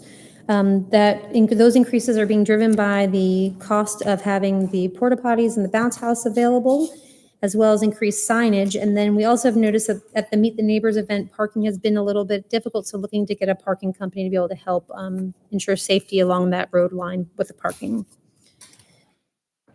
And then under the Summer Series event, we currently have Independence Day and Touch a Truck, and that's looking to, again, have those same cost increases we're kind of seeing with inflation for the bounce houses and the photographer and things like that. And then under volunteer appreciation, a slight increase as we've had additional volunteers and making sure that we have those mementos for those appreciation gifts for them. And then finally, under the other events, you'll see the costs included for potential new events that they test out. They usually test them out through this other events category. If they become popular enough to stay online, then they get their own events category. So we'll have new events, inclusive of the ones we talked about with the summer series and the holiday events, as well as some smaller one-off opportunities that will be hosted within this area. Any questions about special events? Okay. We have the opioid settlement fund. Again, we've been part of these lawsuits that you've been hearing Ken Gerard talk about. And as these revenues come in, there's only specific areas we are approved to make purchases in. So finance is working with the fire department, the police department to make sure that we're identifying appropriate purchases for those funds that have come in. As they come in, we will then budget for those expenditures. Confiscated Assets Fund, we have a fund balance of about $44,567. As PD identifies approved spending of confiscated assets, we will also come back to you with an amendment to assign those funds. Our E911 fund, as revenues come in, they go straight out to the City of Alpharetta through our IGA as they host our dispatchers in the building for all of that. So that goes towards our share. And the operating grant fund will be closing. The 2 grants that we had active are completed. We had the CARES Act funding and then the CJCC grant for defensive tactics training. So those are done. You'll just see this carrying through over the next few years as we have activity in prior years. And should any other operating grants become available, we'll have them here. We have the American Rescue Plan Fund. We were the recipients of about $14.8 million, and then we've had about interest in about almost $400,000 come in on that. We've spent $12.5 million to date through fiscal year '24, and the remaining $2.3 million is primarily assigned to hydrology at MCPP and other stormwater expenses. And we have to have those spent by end of fiscal year '26. December 31st, 2026. December 31st, 2026. So we're nearing the end of that as well. In our hotel motel tax fund, that is our one hotel that we have. We've been seeing their revenues recovering since COVID, so we're anticipating a slight increase, and that will go straight to our special events fund we talked about earlier. Okay, moving on to capital. So here we have before you is the entire capital improvement plan inclusive of all funding sources. So this has your T-SPLOS funds, your impact fees, any grant funding, and if we had bonds, but we don't at this time, that would be here as well. You can see all the projects, and like we talked about before, we have a few projects in the Parks and Recreation Department that we had utilized the funding for to purchase the land on Deerfield Parkway and then to do the build out. So we have some projects here that will require funding over the longer than the 7-year period to come to fruition. I can go over, I have every project sheet here if you want to go over any of them, but we've spent a lot of time talking about capital, so I just wanted to spend a little more time just talking about the pay-as-you-go program as opposed to the other rent funding sources. Bernadette, 2 questions. The hotel tax, are we restricted how we spend that revenue? We have a smaller percentage, so it's not as restrictive as some other cities, but we do spend it towards our event programming Yeah. and bringing tourism to the city. Okay. Can we get emailed a copy of the summary that you just showed for all the capital? Yes, this is available. It's out in That the is public, and available. I can send it to you if you need to. We Yeah. tried to link it everywhere we could I think of can this year. We find have it in the calendar, in the preview, in the packet, everywhere we could try to think of. We try to put it this year. That's my fault. No, it's okay. I see Deerfield in there. The other one, the wayfinding and branding. The team's done a great job with the new branding. Is that budgeted to commence either this year or early next year? Yes, so we have been slowly incorporating the branding as things need to be replaced, as opposed to going out and spending funds, just blanketing the city with all the new branding. It's similar enough that we can kind of phase it in. Yep. So this account here has the consideration and request for the $75,000 for the next step in that process, which is the signage master plan. And then when we get that back, that will help us understand what costs will go into the signage. So before you, our staff from community development and economic development will come and with the end results of that, showing you all the different types of signs, where they can go, if it's going to be in our right of way, or if we'll need to acquire right of way to put it there.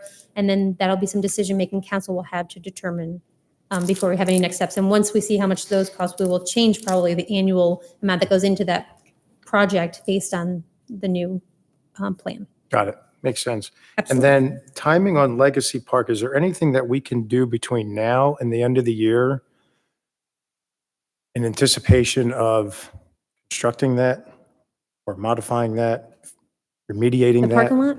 Yeah, the parking lot. So currently, our conservative estimates show that we'll be addressing that in fiscal year '26. We're hopeful that we will have either revenues coming in above anticipated or expenditures coming in under that we can allocate towards that project. We usually come at mid-year with that consideration for council to look at. Do you mean the parking lot? The parking lot. repaving? That's what we're talking about. I thought we were out for design and potential costs right now. Yeah. We've got, I do see a head nodding back there. But so the current estimated cost is built into need to do the construction out into 2026. We're hoping that those costs come in lower. But are you saying we wouldn't commence the repaving out there until 26? The new spaces? Right, eliminating the gravel, paving it, and marking it. Tom, I'm looking. Tom, you're being summoned. That's the funding plan. Or Sarah's on her way up. Okay. That is the funding plan, yes. When we first started looking at what we could easily design and retrofit out there, we ran into some concerns with, well, we'd like it to not be gravel. We'd like to come back with an asphalt so it could increase the capacity. Well, that brings on stormwater and erosion and grading. So we have a design services RFP out right now to find the best mix of how to get the most spaces, but to minimize the cost as well, because we ran some cost estimates based on what if we just repaved it all, handled stormwater properly, redid the septic system that's under some of the parking as well. So that cost was pretty high, which is what we've budgeted here. But we're hoping with the first step of the RFP, that's going to be right sizing the project. So hopefully that cost comes in lower and we're able to advance it quicker. So play That makes that out sense. for me. What does the timeline horizon look like? Have that parking lot fully to our desired state? Really depends on what comes out of this first concept. We're probably a month from contract being awarded. Okay. Since we just got proposals back. So award the contract, fast track that concept. I haven't looked at the timelines that are in that RFP, but it's likely about a 3-month concept window. So what that puts us about at the end of the year, knowing what direction we're going. And if the cost comes in with something we can do that's going to meet the needs, but can be done for a lower cost, we move into final design and, maybe by mid 25, it's hard to speak to timelines exactly when we it's don't theoreticals know. at this point, but is the $500,000 that we're budgeting get us to that desired state, or is that a bridge gap? It would just be a bridge. So it's, do we design to 500,000 or do we do the full assessment and kind of redo everything? So. I mean, obviously, we want to be able to get the best possible end product at the lowest possible price. Yeah. The stormwater is becoming quite a challenge for us. There's an existing pond there, and and I don't mean to be speaking out of school, so stop me at any point. If we can utilize that existing pond to deal with with whatever stormwater ramifications result from the increased impervious surface from paving it, that would probably be the least friction going forward. But if it turns out that we can go with that process and we have to utilize other measures to be able to deal with the stormwater, it's going to drive costs and drive time. I just didn't realize we were looking well into 26 or potentially into 26. That's just a watch out for me. I don't get many complaints about a lot of things. This is one that continues to surface, this parking lot. So to the extent we can evaluate our options sooner than later, and perhaps even reprioritize to some extent, or at least have the conversation. But Legacy's not doing well, and I continue to hear about it. I think some communication, would be helpful, just to let people know that we're looking into it and why is the slowdown. Yeah. I think they'll be more understanding if they understand what the problem is. Because it's not an easy fix at this point. Understood. Appreciated too. Tom, do we have shared parking with the school? Maybe that might be some part of what we can do with the communication as well. Yeah. Good point. And so we kind of went over last meeting, the exact changes year over year, and I had that for our next conversation, but this is what would be requested in the PAYGO program under the 4.389 millage rate. Happy to answer any other questions about that. And then finally, just wanted to quickly go over the new initiatives in capital. The first one is the McConnell-Chadwick House Restoration and Preservation. Council did direct staff to go back and look into some opportunities for other funding sources, and Sarah and her team are still looking into that, and they're working diligently with the Milton Historical Society. They have identified a number of grant opportunities. They are some of through around the $5,000 to $10,000 range, and would require a matching funds from the city, but they are still diligently looking towards that. So right now, we still have this as a placeholder. As council continues to consider taking on the donation, we can always leave that there to be able to address those exterior needs in 25. And then we have, again, out further, and I believe it's 2029, the interior number. So the only two potential grants are like 5 and 10 grand? There's more than two. I believe they researched 30 opportunities. And most of the ones they're finding, it says, are in the $5,000 to $10,000 range. So you could kind of put a couple of those together. Sometimes that becomes a little So if more. we get 30 of them and we get this funded, that's perfect. So they're still looking into that. So we are asking for a little more time to get some more data on that at this point. So for now, we have left that in as a placeholder. We have the vehicle needed for the special investigations detective. And then we talked about that basement build out occurring in 27. So putting the funding together in 26 and 27 wouldn't impact 25's budget. That would look at improving the space in the basement of the public safety complex, either for additional offices, storage, or training facility, or maybe a workout area, or maybe a combination of all those. So we'll be before you when we get closer to that timeline. Then talking about doing the renovations at the Bethel Community Center, we saw that last time, maybe partitioning off the kitchen area, and then in addition to making some just overall renovations to bring that facility up to what the other buildings look like in our community. And then finally, that vehicle for the Parks and Recreation Manager. That was everything. If anyone has any questions, I'll be happy to answer them, but that is all the details, what has changed year over year and what's being requested under the current draft budget. Bernadette, can you just speak to some of the inflationary pressure that we're facing from our vendors, our suppliers, of the increases that we're seeing on the expense line? How much of that is just sheer price increases? I mean, we just went over what basically is one-time things that are outside of other considerations. So basically everything else we are seeing, as everyone else is seeing out there, price increases from everything from a plumbing call to the cost of materials. So we are seeing that in every category, honestly. And then, of course, as our contracts come up, we've even been seeing in existing contracts where vendors are coming back to us and asking us, even though we have a 5-year contract, we're seeing costs increase and we need to renegotiate this now. Like we're seeing a lot of things like that going on as well. So it's been an interesting environment. We're starting to look at doing cost benefit analysis because these expenses are going so high to see whether it's not more cost effective to handle some of these things in-house. And it's just, we're hitting that point.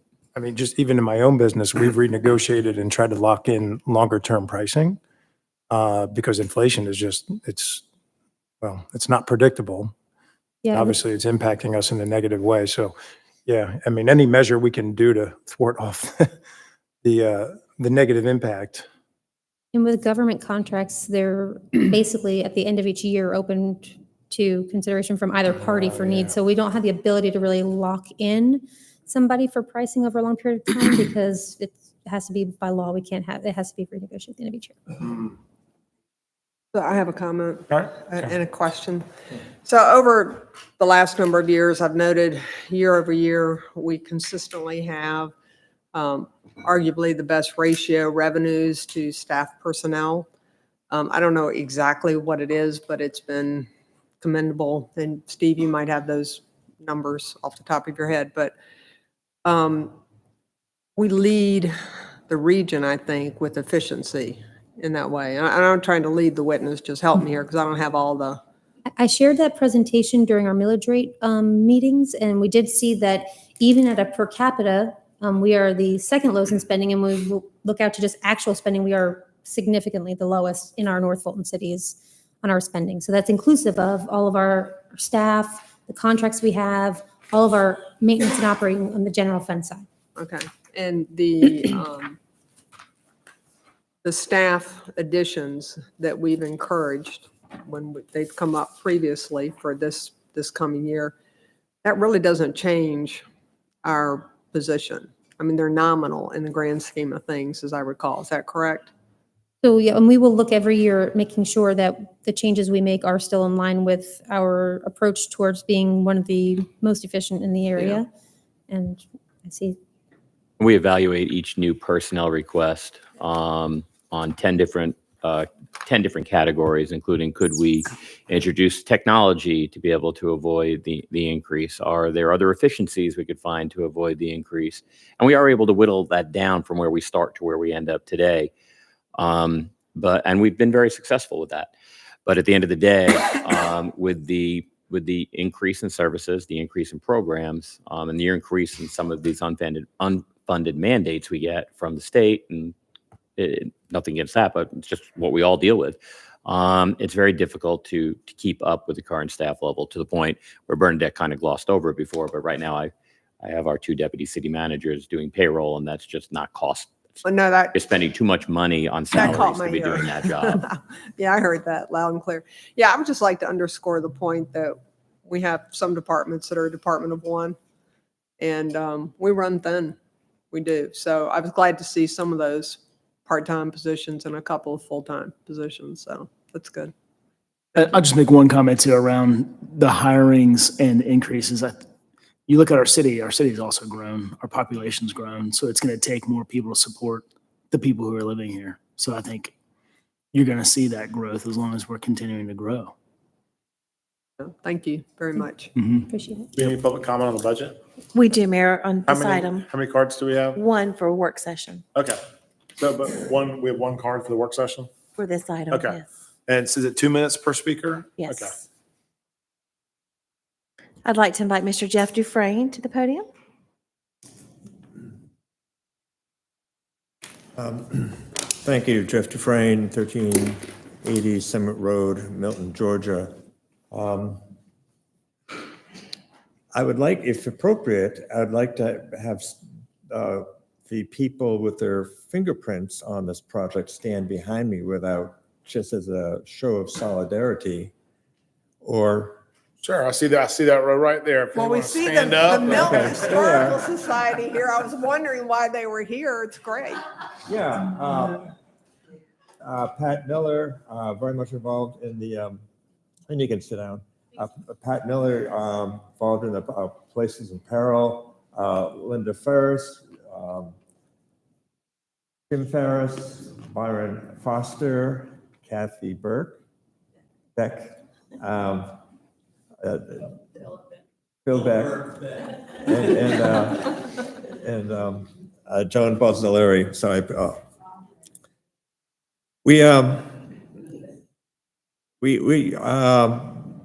This is very important to us. Last week, I sent a letter to you all asking for to accept the donation of the house and to allot funds to preserve it. And since then, I've gotten some thoughtful feedback. And I'd like to respond to some of those questions from a land use perspective, which was my career for 30 years. The original vision, and still the vision of the Milton, the city of Milton, and I quote, is to be a city recognized for its high quality of life, strong sense of place, and dedicated to the preservation of our historic heritage. So a year ago, Larry Chadwick, owner of the Chadwick McConnell House, offered to donate. Jeff, your 2 minutes expired. I know that went by pretty quick. And obviously we'll extend it a little bit of time because you did some introductions and stuff. But to give you a little tip, you could do general public comment right after this, which gets you 5 minutes. So if you just want to keep on, how much longer do you have, you think, Jeff? General comment after. We're having another special call meeting right after this, and you get 5 minutes for that. So how much longer do you think you have? Well, I'll finish with this. Okay. Over the last few years, the city has invested a lot of time and money on placemaking and branding opportunities in Milton. Placemaking includes protecting significant historical assets and safeguarding our cultural heritage to ensure the continuity and the uniqueness of our city. We don't want to become any town USA. So placemaking and historical preservation go hand in hand. We need to be thinking about integrating historic buildings into our placemaking efforts and foster a greater sense of place, community engagement, and economic viability. So in closing, as a concerned citizen wanting to help shape the city's future by preserving its past, we urge the city to accept the donation of the Milton McConnell House and approve the necessary expenditures, $220,000, to preserve this unique historic asset for future generations. Thank you. Thank you, Jeff. Real quick, Steve, when will we be voting on the actual budget? When's the vote on the budget? 16th? September 16th? Okay, so September 16th, we'll be voting on the budget. And I would say, feel free to turn in 20 comment cards for that. And, I think that would be great. So, So there will be discussion on that date? yeah, we're going to vote on the budget on the 16th. Okay. Yep. Yeah, and right after this, we're going to vote on the millage rate, but the vote on the budget, specifically this item, will be on September 16th. So at the beginning of that meeting, the budget will not be agreed upon. You'll be inviting public comment, and the Yes. budget is subject to change as a result of that. Correct. Okay, good deal. Thank you. Yep, thank you. Okay. Jeff, one question. Is that Mr. Chadwick over there, or is it a case of my mistaken identity? Nope. On the end next to Bill Lusk? No, that's not Larry. No. Oh, okay. I thought that was Mr. Chadwick. Oh, it is. Larry, it's good to see you again. It's been 15 years. Nice to see you. Thank you for the donation. That concludes. public Okay, comment that will on this. conclude our work session. Do we need a motion to conclude the work session? Formal motion to conclude it? If you would like one, you can. Let's do it. Do I have a motion to adjourn our work session? I make a motion to adjourn a work session. Second? Okay, I have a motion from Councilor Haney, a second from Councilor Verhoff to adjourn our work session. All in favor, please say aye. Aye. Any opposed? That is unanimous. Okay. We ready to roll, Tammy, in the next one? Yes, sir. Okay. You want to take a 1 minute break? All right, take a 1 minute break.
All right, I'm on. Councilmember Cranmer and Cookerly, come on up.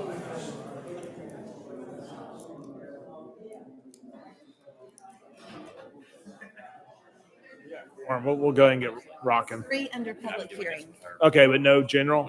No. Call it, okay. I'm not the last one. Okay, I know Carol's not coming. All right, good evening. I'm going to call this special call meeting to order. Thank you so much. Thanks for coming, y'all. I would like to call a special call meeting of the Milton City Council for Monday, August 12th, 2024 to order. The city strongly recommends that you review tonight's agenda carefully. If you wish to speak on any item on the agenda, then please bring your comment cards to the clerk as soon as possible.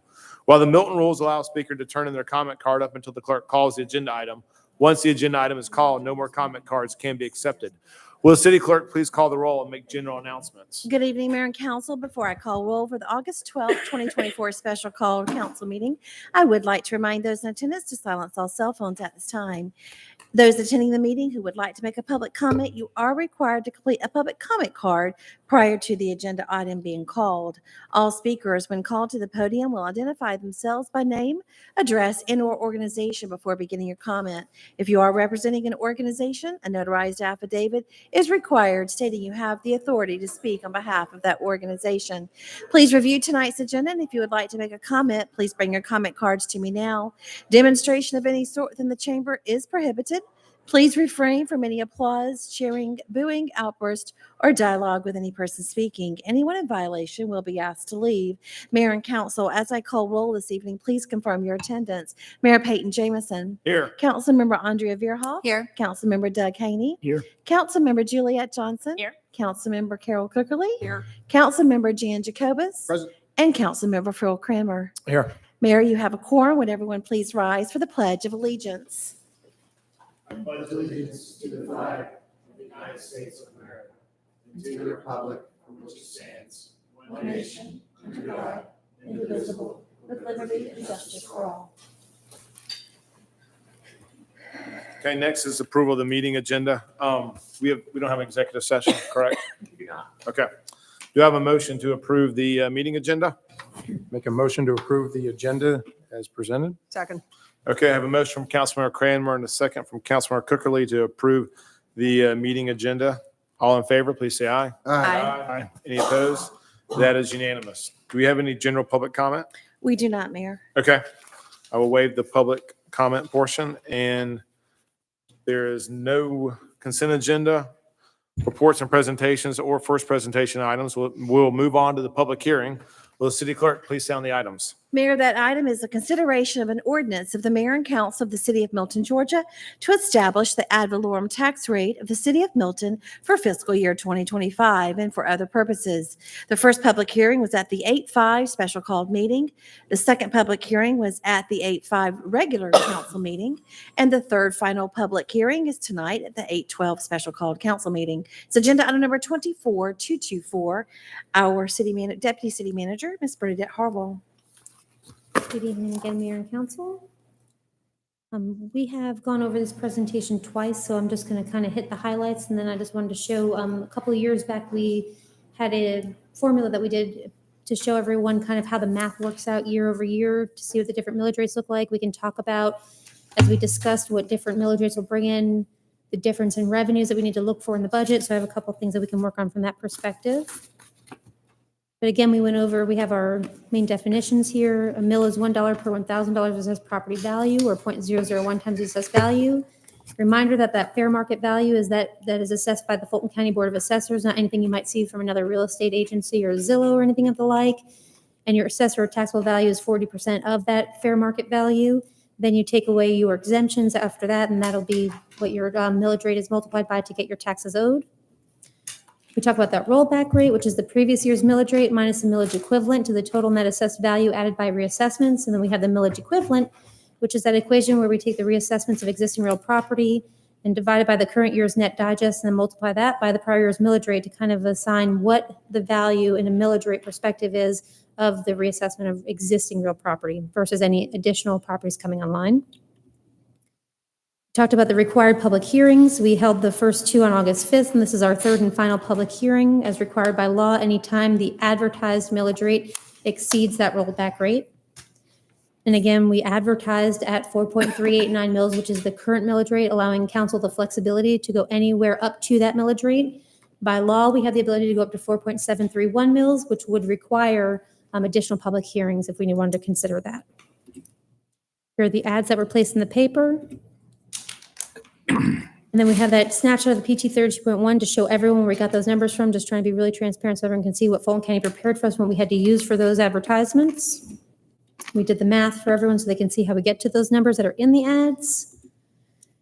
Then we have here the current millage rate of 4.389 and the rollback millage of 4.171. And then we have that separately calculated green space bond millage rate, which is the variable rate needed to pay off the principal and interest due in fiscal year 25 of 0.356 mils. When we get to the end of the unfinished business item and we adopt a millage rate, I'll ask you to adopt both a maintenance and operating millage rate as well as a green space bond millage rate for us.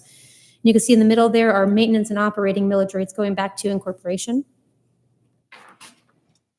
We talked about the difference if we had the original forecasted revenues, which we know now that due to other revenue changes were not needed. So we looked at what we would need in perspective of the current millage rate of 4.389 mils. The difference in total revenue would be $808,340 from the current millage rate to the rollback rate, or 5.23%. So that 5.23% is the difference between these two millage rates, not the difference between this year and last year. Just want to make that clear. This was a snapshot. We went over the more updated one in that public hearing that we just went through. We talked about some discretionary areas we had that if council would like to look at reducing the millage rate, what areas historically we've looked at the PAYGO program because we can speed up or slow down our projects a lot easier than we can look at some of the other services we provide. And here we had those areas we talked about in Parks and Recreation. We talked about the new turf fields. We have new turf fields coming online with the Deerfield Park. We have them at Legacy, so potentially having the ones at Bell Memorial Park maybe a little further down the line. We talked about the Indoor Community Center and bringing the funding back to that paused project or delaying that further. So we had those conversations. We can talk about, yes, ma'am? Can I ask a question now? Were you on a roll? Council member? Oh, I Yeah, can okay, but I should have asked you first, sorry. It's not a monarchy. So per Phil's comment earlier about inflationary pressures, on any of the things that we've contemplated maybe kicking down the road, do we know how much they've increased in terms of cost in the last couple years? Because that might be a predictor of the next two. Well, currently, I will speak to this at a high level because I have asked staff more specifically, but we have only been projecting what we believe an indoor community center would cost based on some other buildings we have. And we do know that we built a few different fire stations and the fire department's going through iterations right now with a similar team that built our other facilities, recognizing inflationary costs in that Fire Station 45 build out compared to fire. And then we saw that also in Fire Station 42 as compared to the public safety complex. So we are seeing those costs. But Councilmember Cookle, you do bring up an interesting point. The delayed funding and eventual costs, they're going to increase with the with inflation. Building construction, they have one inflationary measure, and there are other types of inflationary measures that go with the CPI. So the point you're making is very valid. If the further you push these out, unless we have deflation, you're going to be in a situation where they're going to cost more. So that is a valid point. Or in a primo situation with collections. So our collections seem to have, the economy doesn't seem to be impacting our collections. But the economy is definitely impacting our expenditures because inflation is driving them so much higher. So when we talk about maybe postponing the turf at Bell Memorial or something like that, I don't know, we driving it up 20, 30%? It depends on year-over-year inflation. Some things do come down in cost, like certain technologies over time, but generally, many of the things we purchase do not. All right, thank you. All right. So this is our PAYGO program. We can come back to this if need to in a moment. We talked about the opportunities for tax savings we have through our homestead exemptions that we both share with the county, as well as those we have directly here at the city of Milton. Just wanted to remind our taxpayers that deadline to apply is April 1st. If you are a senior 65 or older, please contact our finance department. Make sure you have your homestead exemptions that are with the city in addition to those that you get at the county. We talked about in detail about how the CPI exemption works, but that's what we're going to do is a little bit of math in a moment. I want to show you exactly what that looks like on a long-term basis. Again, we talked about the CUVA and having your home valued at the use value versus the fair market value if you have those larger tracts that are more agricultural in use. We talked about understanding your tax assessment notice and understanding that we really can't use this to forecast a bill because they use last year's millage rate. We are right here right now determining our millage rate. So at the time that this was put out, that was not known. Also, they do not have parcel level exemption data for City of Milton parcels. So you don't even have your floating homestead exemption on there, which is a significant tax saver. Talked about how to calculate your tax bill. So for a home with an average fair market value of $700,000 with just the basic exemption, this is the dollar difference between those two millage rates that you'd pay in taxes. Again, that's a 5.23% difference between those two numbers. Then showing you at that higher amount of $1163.09 per day, you'd pay $3.19 for your city services. And then here's showing that about 43% of those dollars go towards public safety. Again, we talked about that a minute ago. We are a service provider, and public safety is our highest cost departments because we have staffing there to provide those services, followed up by the capital pay-go program and then general admin. And then we did touch briefly on it, but I did bring back our metrics presentation to just show you really quickly what we were talking about a moment ago. So we talked about the revenues, and then with our millage rate, understanding that even at a lower millage rate, other communities are able to bring in more revenues due to the makeup of their digest. So we are primarily a residential community. So where most communities are maybe 40 or more percent commercial, we are about 11 to 13% commercial in value of the digest. We talked about the expenditures, which is something I do think our staff is very proud of, that even when you look at it, we have a purposefully limited population and density. And even with that, we are the second lowest in spending. And then when you look at actual spending, we are significantly lower than surrounding jurisdictions. So we are proud of that. Showing you again how the cities around us utilize their funding. And you can see that most of the cities are on track with their top two spending areas being public safety and general government. This excludes those operating transfers out for pay-go and things like that. This is just looking at maintenance and operations. And then you can see we start getting a little separation in third place where most of us are public works is our third highest spending area. Roswell has a focus on culture and recreation for their third place. Bernadette, have we done any economic modeling of what Deerfield and Highway 9 could do? And let me give context to that question, right? Based on everything that I've heard and digested over the past 4 weeks, I'm in support of keeping the millage rate where it is, and I'll explain more. I'll give context to that.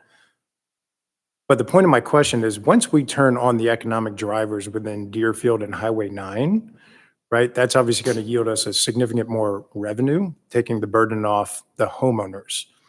Is there some sort of economic revenue projection that we could also then parallel or overlay with the millage rate reduction over time, making some assumptions on the economic uptick in Deerfield and Highway 9? So we are just embarking upon those activities. I've been speaking with Bob Buscemi, and Karen Ellis and I are going to get together and start working with him and the consulting team to look at that together when we get the consultants on board to see what that exactly will look like. Right now, as a budgeting and finance team, we don't really know what that build-out's going to look like, so we would just be kind of making a real guess. But when we have some more information from that consulting team to understand what exactly they're projecting, we are going to work alongside with them, looking at that from occupational taxes to other commercial revenues and things like that, and what mixed use potentially could bring in if that was allowed. We're going to look at all of that. But there's no doubt in my mind, we can get the millage rate lower once we turn on Highway 9 and Deerfield. I mean, so what were some of the other cities you said in there? They had lower millage rates and obviously significant more revenue given their commercial tax. Johns base. Creek's our one to look at. They have had historically the lowest millage rate, but you can see it an average millage rate of 3.83 mils over the last, what is that, from 2018 to 2023. They bring in closer to $20 million in revenues than we bring in with a 4.57 average. Right. Yeah, so So- to your point, Johns Creek and Milton are very similar government cities, Yeah, but their tax base is very different. right. So I could see us Commercial. trending in that direction when we have that commercial base, if that Yeah. makes sense. We should aspire for that. And that average doesn't include fiscal year 24's 4.389 millage rate. So that would be 4.469 would be our lowest one there at fiscal year calendar year 2022's taxes. All right, and then of course we looked at our debt. Even with our per capita, knowing that we have a lower density, we have one of the lowest per capita rates for debt. And then we know that also one of our neighboring cities is took on additional debt this year, so that number will change. And then when you just look at an average total debt, even when you consider our claim liability, we're under that $50 million line. So just wanted to point that out, that is where we stand. That was important that Councilmember Cook really brought that up to show that one more time. Thank you. No problem. And on to the math. So we put this together a couple of years ago, and it shows a home that in 2020 was appraised at $656,250, and going over the cycle of, and we can play with these numbers if you want to, showing a 5% growth in 2021 and another 5% growth in 2022, then coming out to 2023 and 2024 showing a 20% growth. We do know that values have increased somewhat in some properties around that. I just used a large example to show how this works. And these are actual tax bills right? I mean, these are, I have followed this along with actual tax bills. I didn't bring any ones just in Right. case it followed too closely to them. But this is exactly what would happen. got it. But yes, I have tested this to make sure that all the formulas are working with an actual couple of properties. So then this shows how the floating homestead exemption works. We had a 1.8% CPI in 2020, a 1.2% 21, and then it's been capped at that 3% growth because the CPI has been higher than 3% over the last 3 years. So you follow along and you can see where any time that the appraised value exceeds the adjusted base year value, you get an exemption for that difference to bring you back to no more than the adjusted CPI or 3% growth in your taxable value. So you can see that every time here, I have the formula down here to show that this doesn't grow more than 1.2%, which is the allowable, no more than 3%, which is the allowable, and so on. You can see that across the way. Everyone following that? Then you come down here and you take, in addition to that, most people have their basic homestead exemption. If you have your floating exemption, you have your basic. That's another $15,000 that comes off of that afterwards. So when you take all that into consideration, you can see the changes year over year in the taxes paid by this particular property, even with the trending growth. It has been a $14 increase, then a $29 decrease, then a $15 increase, and then this year with a $4.389 would be a $35.98 increase. But looking at 2020 to 2024 for this particular property, that growth has been, you can see that formula, $36.31 or 3.2%. And as you change those numbers, that fluctuates slightly. So if obviously your property value is more, that dollar amount's a little more. But this kind of shows you what that looks like year over year.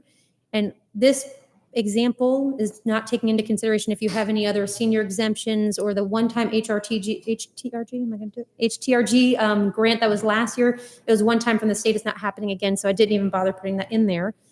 Wanted to remind everyone that that floating homestead exemption includes your primary residence and 5 contiguous acres of land. It does not include any improvements you're making or any land beyond those 5 contiguous acres. So if you have a home in this category, you are going to see different changes than this. This is someone that owned their home when the homestead exemption was first put into place and has stayed in that home and has not had any improvements done and has 5 acres or less. Then I showed here where we have the difference between 4.389 mils and 4.171 mils, which is again that $58.08 or 5.23%. So we can come in here and you can put any millage rate you'd like to and kind of see what that changes that and looks like. And then I also have created another spreadsheet that we can look at that might help That shows again what we've been looking at. Is that big enough for everyone to see? Mhm. So we can come in here and plug in any millage rate and we can see right now, if you wanted to go with 4.171, we would need to find around $808,000 in the budget. If you were to change this to some other number, it would tell us what amount we would need to find in the budget. Did you have fun making that? Well, I don't know if fun's the word. It might be a sickness I have. But it's okay if you did. So I don't know if we want to do this now or if you want to I was gonna ask see- questions yeah, now. Or... Any questions before we have public comment? Public comment on the public hearing? Yes. Okay. Please I call. invite Mr. Jerry Jablonski to the podium.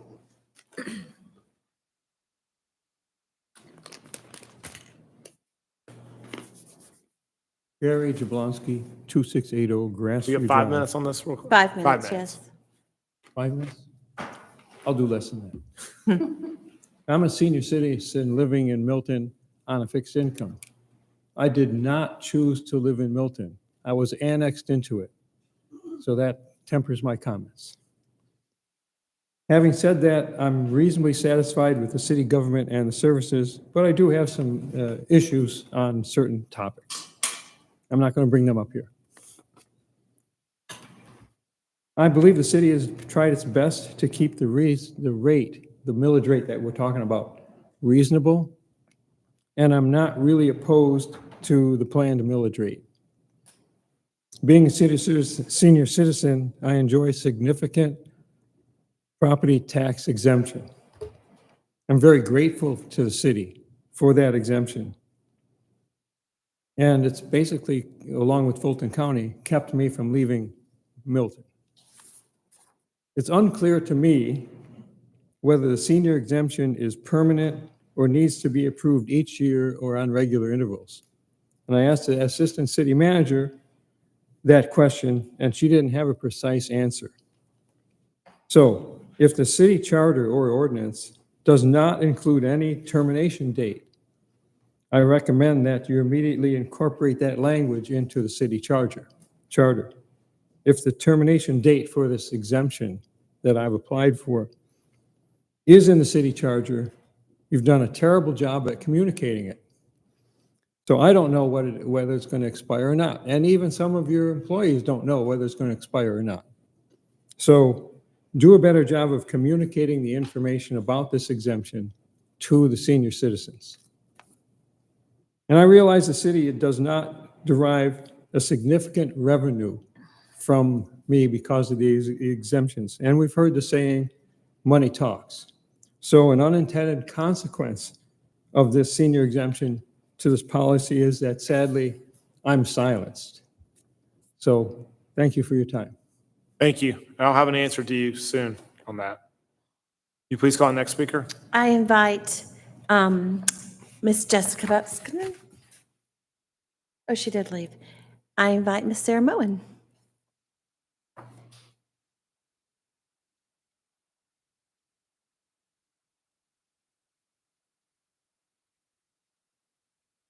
Sarah Moen, 130 Providence Plantation Drive. I would like to begin by complimenting Ms. Harville on her work regarding this proposed fiscal year 2025 budget. I would also like to thank all city staff for their individual department input. Additionally, I would like to thank all of you for your thoughtful questions over the last couple meetings. Having said all that, I am opposed to the millage rate of 4.389 mils, which will increase property taxes by 5.23%. The fiscal year 2025 proposed budget under the current millage rate of 4.389 lists estimated total expenditures at $46,863,852 and salaries and benefits at $24,114,852, putting salaries and benefits at 51.5% of the estimated 2025 total expenditures. For comparison, last year's projected total expenditures were $48,683,654, and salaries and benefits were totaled at $21,851,937, putting salaries and benefits at 45% of the budget. In September 2023, council approved $21,851,937 in salaries and benefits for the 2024 adopted budget. The proposed amount for salaries and benefits for fiscal year 2025 under the 4.389 millage rate is $114,852. That is a 10.4% increase over what was originally approved last year, less the $536,440 proposed for 11 full-time hires for the new Fire Station 45. It is still a 7.9% increase in salaries and benefits over what was approved last year. At the July 15th work session, Ms. Harville stated that, quote, "The forecasted operating impacts for fiscal years 26 through 29 also include salary and benefit adjustments in the amount of 4.5%, but this does not guarantee any such market adjustment considerations and is just a placeholder for budgeting purposes based on recent trends in the market." When Milton families are forced to do more with less, a 10.4% or 7.9% or even a 4.5% increase in salaries and benefits for existing and new hires is a tough pill to swallow. Breaking things down a little further, the $21,851,937 approved for salaries and benefits for 2024 divided by the then population of 41,922 equal the cost of $521 per resident. The proposed amount of $24,114,852 for salaries and benefits for fiscal year 2025 divided by the population, which according to Georgia Power is 43,099, will equal a cost of $560 per resident. For comparison, according to an article in last week's Milton Herald, Sandy Springs spent about $370 per resident in 2023 on salaries and benefits. The city's argument and justification for a 5.23% tax increase is that it is only a $71.94 increase on a property with an estimated $825,000 fair market value. The Metro Atlanta area has been hit with some of the highest inflation rates nationwide. People in Georgia are struggling. People in Milton are struggling. It may not be evident in your neighborhoods or social circles, but folks in this community are in fact stretched to their breaking point.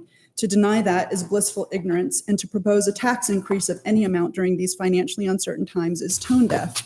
My requests tonight are threefold. First, I respectfully request your vote for a full rollback of the millage rate to 4.171. Second, I respectfully request annual external job performance reviews of all city employees to be made public so that taxpayers and council have accurate assessments on which to base support or approval of any and all salary and benefit increase requests. Third, I respectfully request implementation of a zero-based budget for total financial transparency between the city and taxpayers. This would not need to be a permanent budgeting format, but a tool to examine the impact of the current incremental changes in city spending. Under a ZBB, the city would be able to determine the minimum level of funding necessary to keep programs alive and determine which, if any, programs need to be sunsetted. Additionally, it would provide taxpayers with a better idea of all budget decisions, past and present. I appreciate your service and thoughtful considerations. Thank you. Thank you. Is there any more public That comment? concludes public comment. Okay, so I'll close the public hearing. Is there any questions for Bernadette? We'll vote on this under unfinished business. Any questions for Bernadette now? I have a Okay. simple one, Bernadette. Take us through a couple different property value scenarios and what the impact would be on a household, Absolutely, sure. just off the top of your head. Would you mind if I quickly? I think she's answer gonna need Mr. Excel on Jablonski's- that. Do what you need to do. I just really quickly wanted to answer Mr. Jablonski's thing. Oh, Oh, yeah, sure. no, Yeah, no, great. that's a Awesome. good idea. Please So- send me an email. Yeah, so. Gary, no, Mr. I have the Jablonski? answer. Mr. Jablonski, I have the answer for you. So it is on our city website, but we'll do a better job of making sure that it's maybe in the application, everything you get back. But your exemptions are automatically renewed annually unless there's a change in ownership. So we see sometimes if you change your property from your name to a trust, they'll get dropped, you have to reapply for them. Or if you no longer meet the eligibility requirements, we ask you to notify us, but we also periodically are authorized to do an audit. We've done one before. It's a major undertaking for our staff, but you would be notified ahead of time that we would be looking for reconfirmation of any of those exemptions. So just Means you're wanted to- good. You're good. Yeah, good to go. So sorry about that. That wasn't unclear, but we'll make that a little clearer. Happy to go back and kind of show, we can talk about different millage rates. We can talk about different home values, anything specific you want to look at, or different Impact on a household, different households. You pick the financial impact. Sure, certainly. Yeah, if you So- just change that initial number, it'll flow through the rest of your model, I'm Yep. assuming. So in 2020, taxes was I just 1,000. want to know this year. Oh. Or that this, Oh. what will be the impact of keeping this rate the same Oh, that's still a different. in the okay. next? This year versus last year. So in this same example, if we were to leave this millage rate the same, this property tax owner pays $35.98, not inclusive of that one-time HTRG grant last year. So again, just remember that that's not included in this consideration. All right. If you were to change this to, we've looked at a bunch of different scenarios. So if you go down, we talked about the 4.171, just so everyone can see what the formulas do, brings you down to the same number we have here, the $1,111.31. And you'd have a decrease of $22.11 from last year. We talked about, in prior meetings, we've talked about maybe a midpoint. So midway between those two is 4.280. And then you're looking at $6.94 increase from last year's tax to this year's tax. We can talk about So you're talking different about, dollar amount. If you want to look at the other formula I have, we can talk about how much money you may or may not want to reduce by, and we can come back out with that millage rate and see what that does. I think more of the questions are, what, if anything, council wants to cut out of certain things? That's kind of where we have this consideration. If you want to say, It's very important we maintain a high level of service and our pay-go is funded, because all this does is it kicks these pay-go projects further down the road for a future council and mayor to have to raise a millage rate, or drastically cut, necessary services. currently, we have those paused projects. So we have, again, the green print coming out, but there's not funding assigned to address the green print at this time. The indoor community center is beyond our 7-year plan. Those extra phases of Providence Park are beyond the 7-year plan. And then we had to kick out part of Birmingham's into 27. I'm concerned about the pay-go because that's what this city was built on, was this ability for ours to do that. The 5.23 is if we reduce the millage rate. What is the percentage of increase if we keep the millage rate the same? What's that percentage of increase we're actually So saying? that increases millage rate to millage rate. Right. So the increase that over here, this is the increase. So if we would do 4.389, that's a 3.17% increase from last year. That's $36. It's not. For this particular 5.23 example, is for this correct. particular example, like we said, when you have different considerations for different 'Cause values, that changes If slightly. you have the floating homestead exemption and you keep the millage rate the same, it should be 3%. And I looked today, about 61% of our real properties have that floating homestead exemption in place. And part of that other 39% makeup is commercial. So I think we're getting towards a better number. It used to be about 40-something%. Right. So we are seeing more people signing up for it. So I'm appreciative to see that people are signing up for that. So it's a relatively small We number. also have we have full value senior exemptions that don't pay any taxes that, are in there too, so. So if you look 2024, 1,169, and if you go all the way back to 2020, it was like, $37 difference. yeah, okay. She has it over to the right. Yeah. So Go as- back over to the right, Yeah. Bernadette. Yeah, and as values went up, we also decreased the millage rate, which plays a role in there, and there's your number. 36.31. Yeah, okay. So for a growing city that's having to build infrastructure and parks and everything else, and Yeah. it's only gone up. I mean, I say only, I'm a taxpayer too, but it's Like I said, you can $36 show a over $1 the million course home. of 4 years. It's just, it's very important that You we put in a $1 don't. million home and go you can into see debt that and it's stuff. $55 over that time. Right. Yeah, I've seen cities to where they just kick the can, let's just, then all of a sudden, about 20, 30 years later, let's get a $100 million bond to fix all this stuff. That's what happens. Bonds are another opportunity that we see all other the time. communities doing, and there's pros and cons to all those different ones. Milton's always used the PAYGO program, and that's what got us our AAA rating when we had no credit history and things like Yeah, that. We've talked about the indoor facility a couple times. That's going to cost how much? Say that again? The indoor facility, when we finally build that thing out, how much is that Yeah. how much is that bill going to be? We currently have it estimated, I think, at 13 million.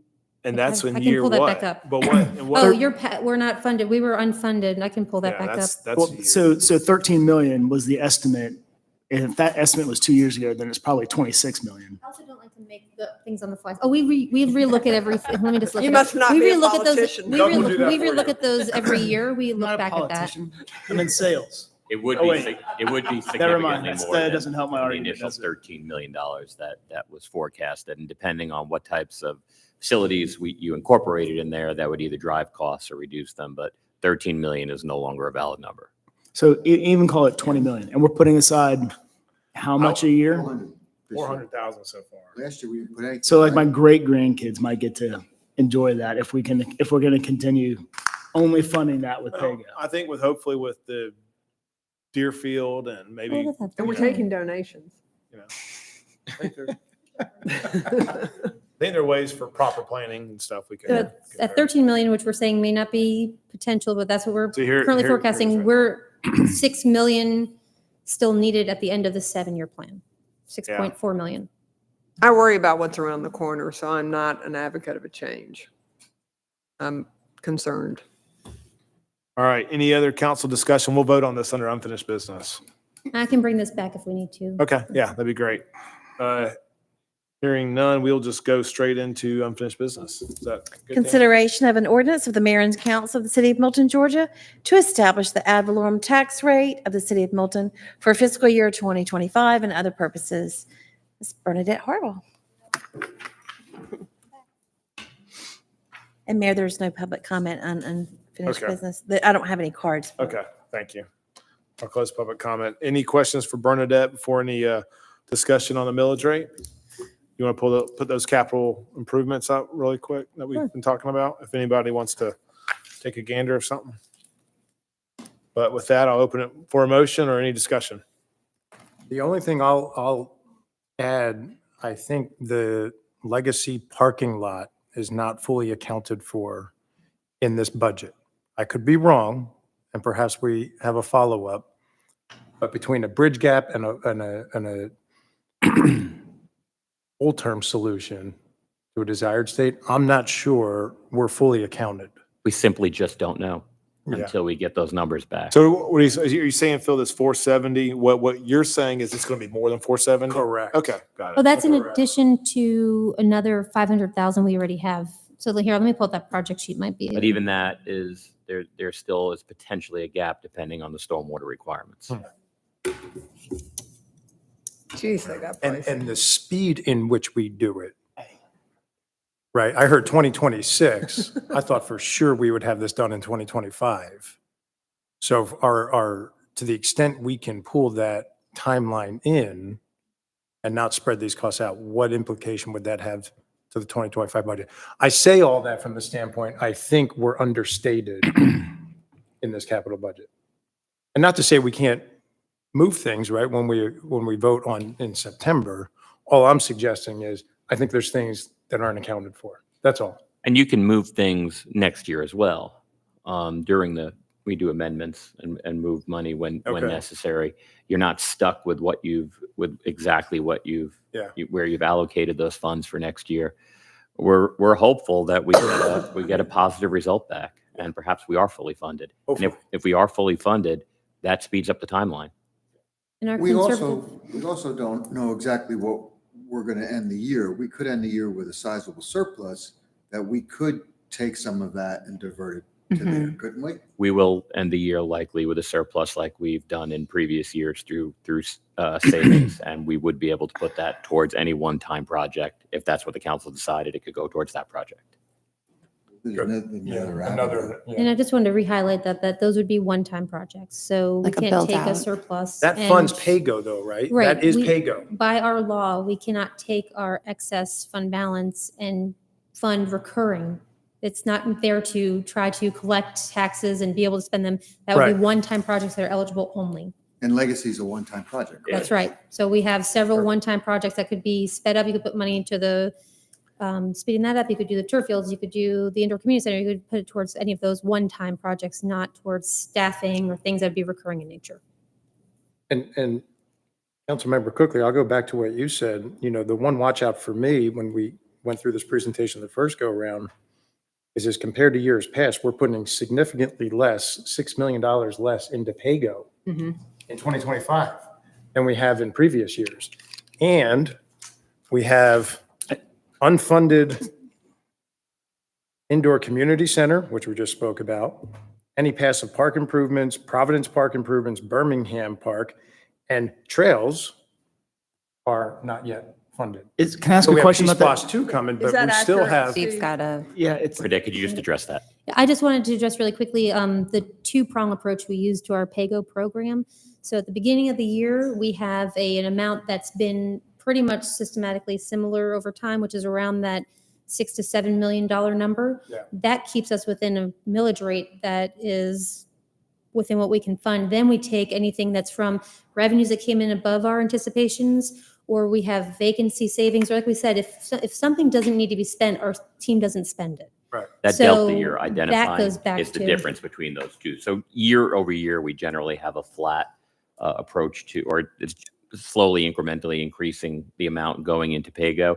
The significant difference you're seeing is what Bernadette just mentioned and what Councilmember Jacobus mentioned. We have those one times at mid-year generally, and then at the end of the year, we have those surpluses that you'll see that as transfers out. so the budgeted PAYGO has been consistent. Correct. And it will Okay. fluctuate based on what we have available over our required reserves each year. So, but we don't like to project assuming that, because that would drive a millage rate that would be different than needed. There, but it still speaks to the need for that revenue. Right. For the project. Yes, sir. I think the other thing to keep in mind is I'd love to cut the millage rate, but my concern is if we cut it and we don't have the funding to do the Highway 9 Deerfield project properly, we're going to be cutting off our nose to spite our face. mm-hmm. That's really an area we think is going to do the most that you mentioned before. And I'm concerned that if we tighten everything so much, which is a good thing, we should be tight, but there's so much betting on Deerfield being productive. And I think we're going to get our money back. If we Yeah. invest in the right way, it's going to pay off in the long term for our taxpayers. No doubt. It should. Well, I am just not a fan of bonding out current residents and future residents. That is just not my thing. Yeah. I originally was thinking we could maybe tap into some of those park stuff, but I kind of talked myself out of it after explaining it. It's just going to be more expensive to Yeah. do that PAYGO even future. So we've done a great job over the years being a fiscally responsible city and maintaining a high quality for our residents. And Bernadette, Stacy, y'all have been around forever and y'all have done a fantastic job. Yeah, it's because y'all have keeping done us it. on track. Right. So. You've I look done- at it this way, and if we are to be the board of a company, when you have a surplus, you can do one of two things. You can reinvest it in your company, or you can pay a dividend in your company. And growth companies always choose the reinvestment because they're still growing. They're in a mode of acquisition, of growing, which is where we are. We have to build parks. We have to do Deerfield Highway. Like, there's a lot of things we still have to do. We don't have all of that set yet. We're not in a position necessarily to be paying dividends when we're still trying to grow. And so I've gone back and forth on this over and again. Should we reduce it? Should we keep it where it is? I think when there's so much at play that we're trying to achieve as a city, that maybe we pump the brakes on reducing it. Any other council discussion? Hearing none, I'll open it for a motion. I'll make a motion to hold the millage rate at 4.389. Wait, Second. wait, Hold pause. All right. I just need a green space bond military as well. Hold on, I'm going to go back to that slide for you. Yeah, so and to go back, you want two separate motions for two. You can two make the same separate- motion to just say the Both maintenance and millage operating rate. millage rate at and the green space bond millage rate at, and that would be helpful. Will you also do one more favor? Will you go back to your handy dandy Excel spreadsheet and just the other one for my own information, make that, what's the mean household in Milton? It was about 800,000 according to the digest values. Will you It was around change that 800 to value? 850. 800,000 now? Now, not then. That's right. So this is well above. I think that's probably closer. Okay. And so, And it's kind of closer with the adjusted base year. So this adjusted base year is a little under what we're seeing as the mean, but the appraised, the value's a little is, over. is higher. And so what we're talking about is a $36 difference on $1 million home. Oh, the $1 million home was 55. This is, yeah, well, today's market. Yes, sorry, I apologize. Yes, Yep. correct. On today's $1 million, $41,000 house, we're talking $36. We're also talking $36 over the course of 4 years. 36, 31, sell Z, 19, 18, whatever that is. Right? That's with a growth in the actual value of that home. God, look at her go. So the value of that house has gone up almost Say 60, the value of that home grew by 59%. has The gone up taxes on that home, 60%, the tax has gone 3.2%. up 3%. I mean, that's not a bad story. It was an important exemption for the home. I understand people suggesting, yeah, but I don't have the value of my house, like as cash flow. I understand that, but it is an investment.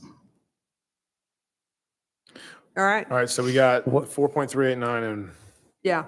So What's- you reframe Got to include the green spot. yeah. do you want Oh, us to? So if you'll just make the motion for the maintenance and operating millage rate at whatever you'd like, and the bond millage rate at this. Okay, got But it. hold on, what, we might need to withdraw the second, right? Yes. Okay, so say withdraw. your- I've withdrawn my second. Okay, then he will need to restate the motion. Then Councilman Cranmer. can restate the motion. Okay. Yes. I would like to make a motion to keep the M&O millage rate at 4.389 and the grease space bond millage rate at 0.356. Second. Okay, I have a motion from Councilmember Cranmer and a second from Councilmember Cookerly to approve agenda item 24-224, which is the operating millage rate at 4.389 and the green space bond millage rate at 0.356. All in favor, please say aye. Aye. Any opposed? That is unanimous. Thank you, Bernadette. Thank you, Bernadette. Appreciate Thank your you. patience through the evening. Okay, we will move on to new business. Will City Clerk please sound the item? That next item is a council consideration and approval of a subdivision participation and release form and a memorandum of understanding concerning national settlement with the Kroger Company. It's agenda item number 24-232. I have counsel with City Attorney's Office, Ms. Melissa Tracy. Thank you, Tammy. Mayor and council, glad to be with you tonight in the place of Mr. Gerard to bring this to you tonight. This is an opt-in for a multi-state opioid litigation settlement, not unlike ones that you've probably seen come before you before with the other settlements that were reached with the state. This particular one is with Kroger.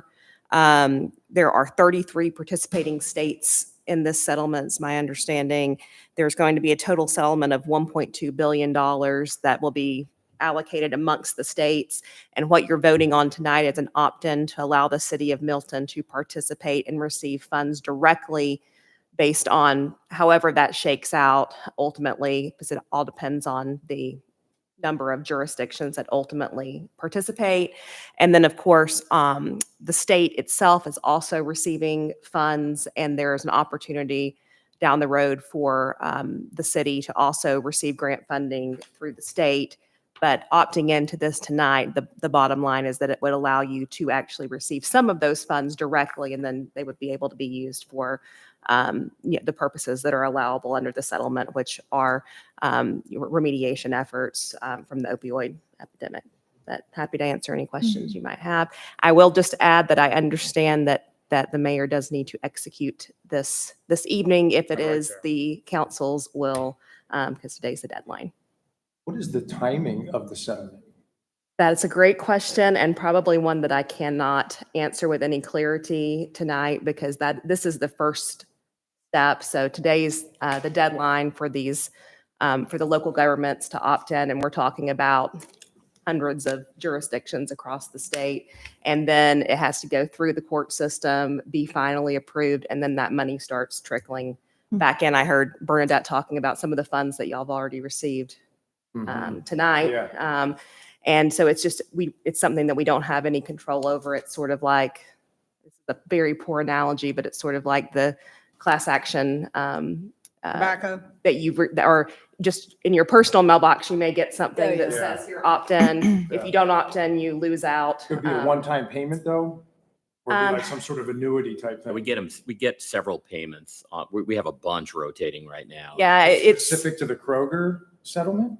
I couldn't speak to how that one is particularly structured. Is it a billion? Are you Um, raising your hand, Karen, or? We might have an answer in the back.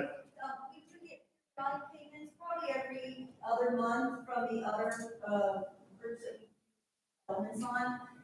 So it is on a regular basis. We get notified by the lawyers that oversee settlement from, let us know that it's coming. Back to make sure we can send it. I understand why this is a $1 billion settlement. By the time it gets down to us, it's Yeah, is it a Something. billion This- for yeah, the this, state or for the? no, county? What, I mean, the like total turf and settlement field? amount is 1.2 billion. Not going to fund our new indoor facility? For the whole No? country? No. I remember we were Councilman, how disappointed. that, how I'm just that trying to turf a relates. field over here. $35. Can you remind me, it doesn't cost us anything to opt in? No, I And the mean, lawyers this will take is, 40%. Councilman Verhoff had a Gentlemen. good question. to your question, Councilman Verhoff, that it is, you don't get anything if you don't opt in. If you do opt in, hopefully we get something. I mean, But there's no sort of the cost to bottom opt line. in. There's no cost to Okay. opt in. and there's no downside. Okay. Really isn't. Any public comment on this? There are none. on Okay, I this, open sir. it for a motion. Make a motion, we opt in You want to say exactly what it was? to agenda item number 24-232. Second. Okay, I have a motion from Councilmember Jacobus and a second from Councilmember Kramer to approve agenda item number 24-232. All in favor, please say aye. Aye. Any opposed? That is unanimous. And I'm signing that now. Please call the next item.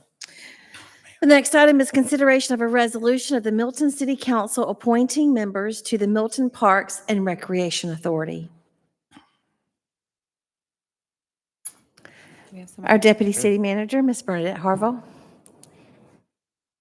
Good evening, Mayor and Council. We have an authority through the charter that's called the Parks and Recreation Authority. It's a little different than our Parks and Recreation Advisory Board in that it can issue bonds. We have never called it to order to date, but in order to keep it active and not lose this ability to have the board, we have to have active members.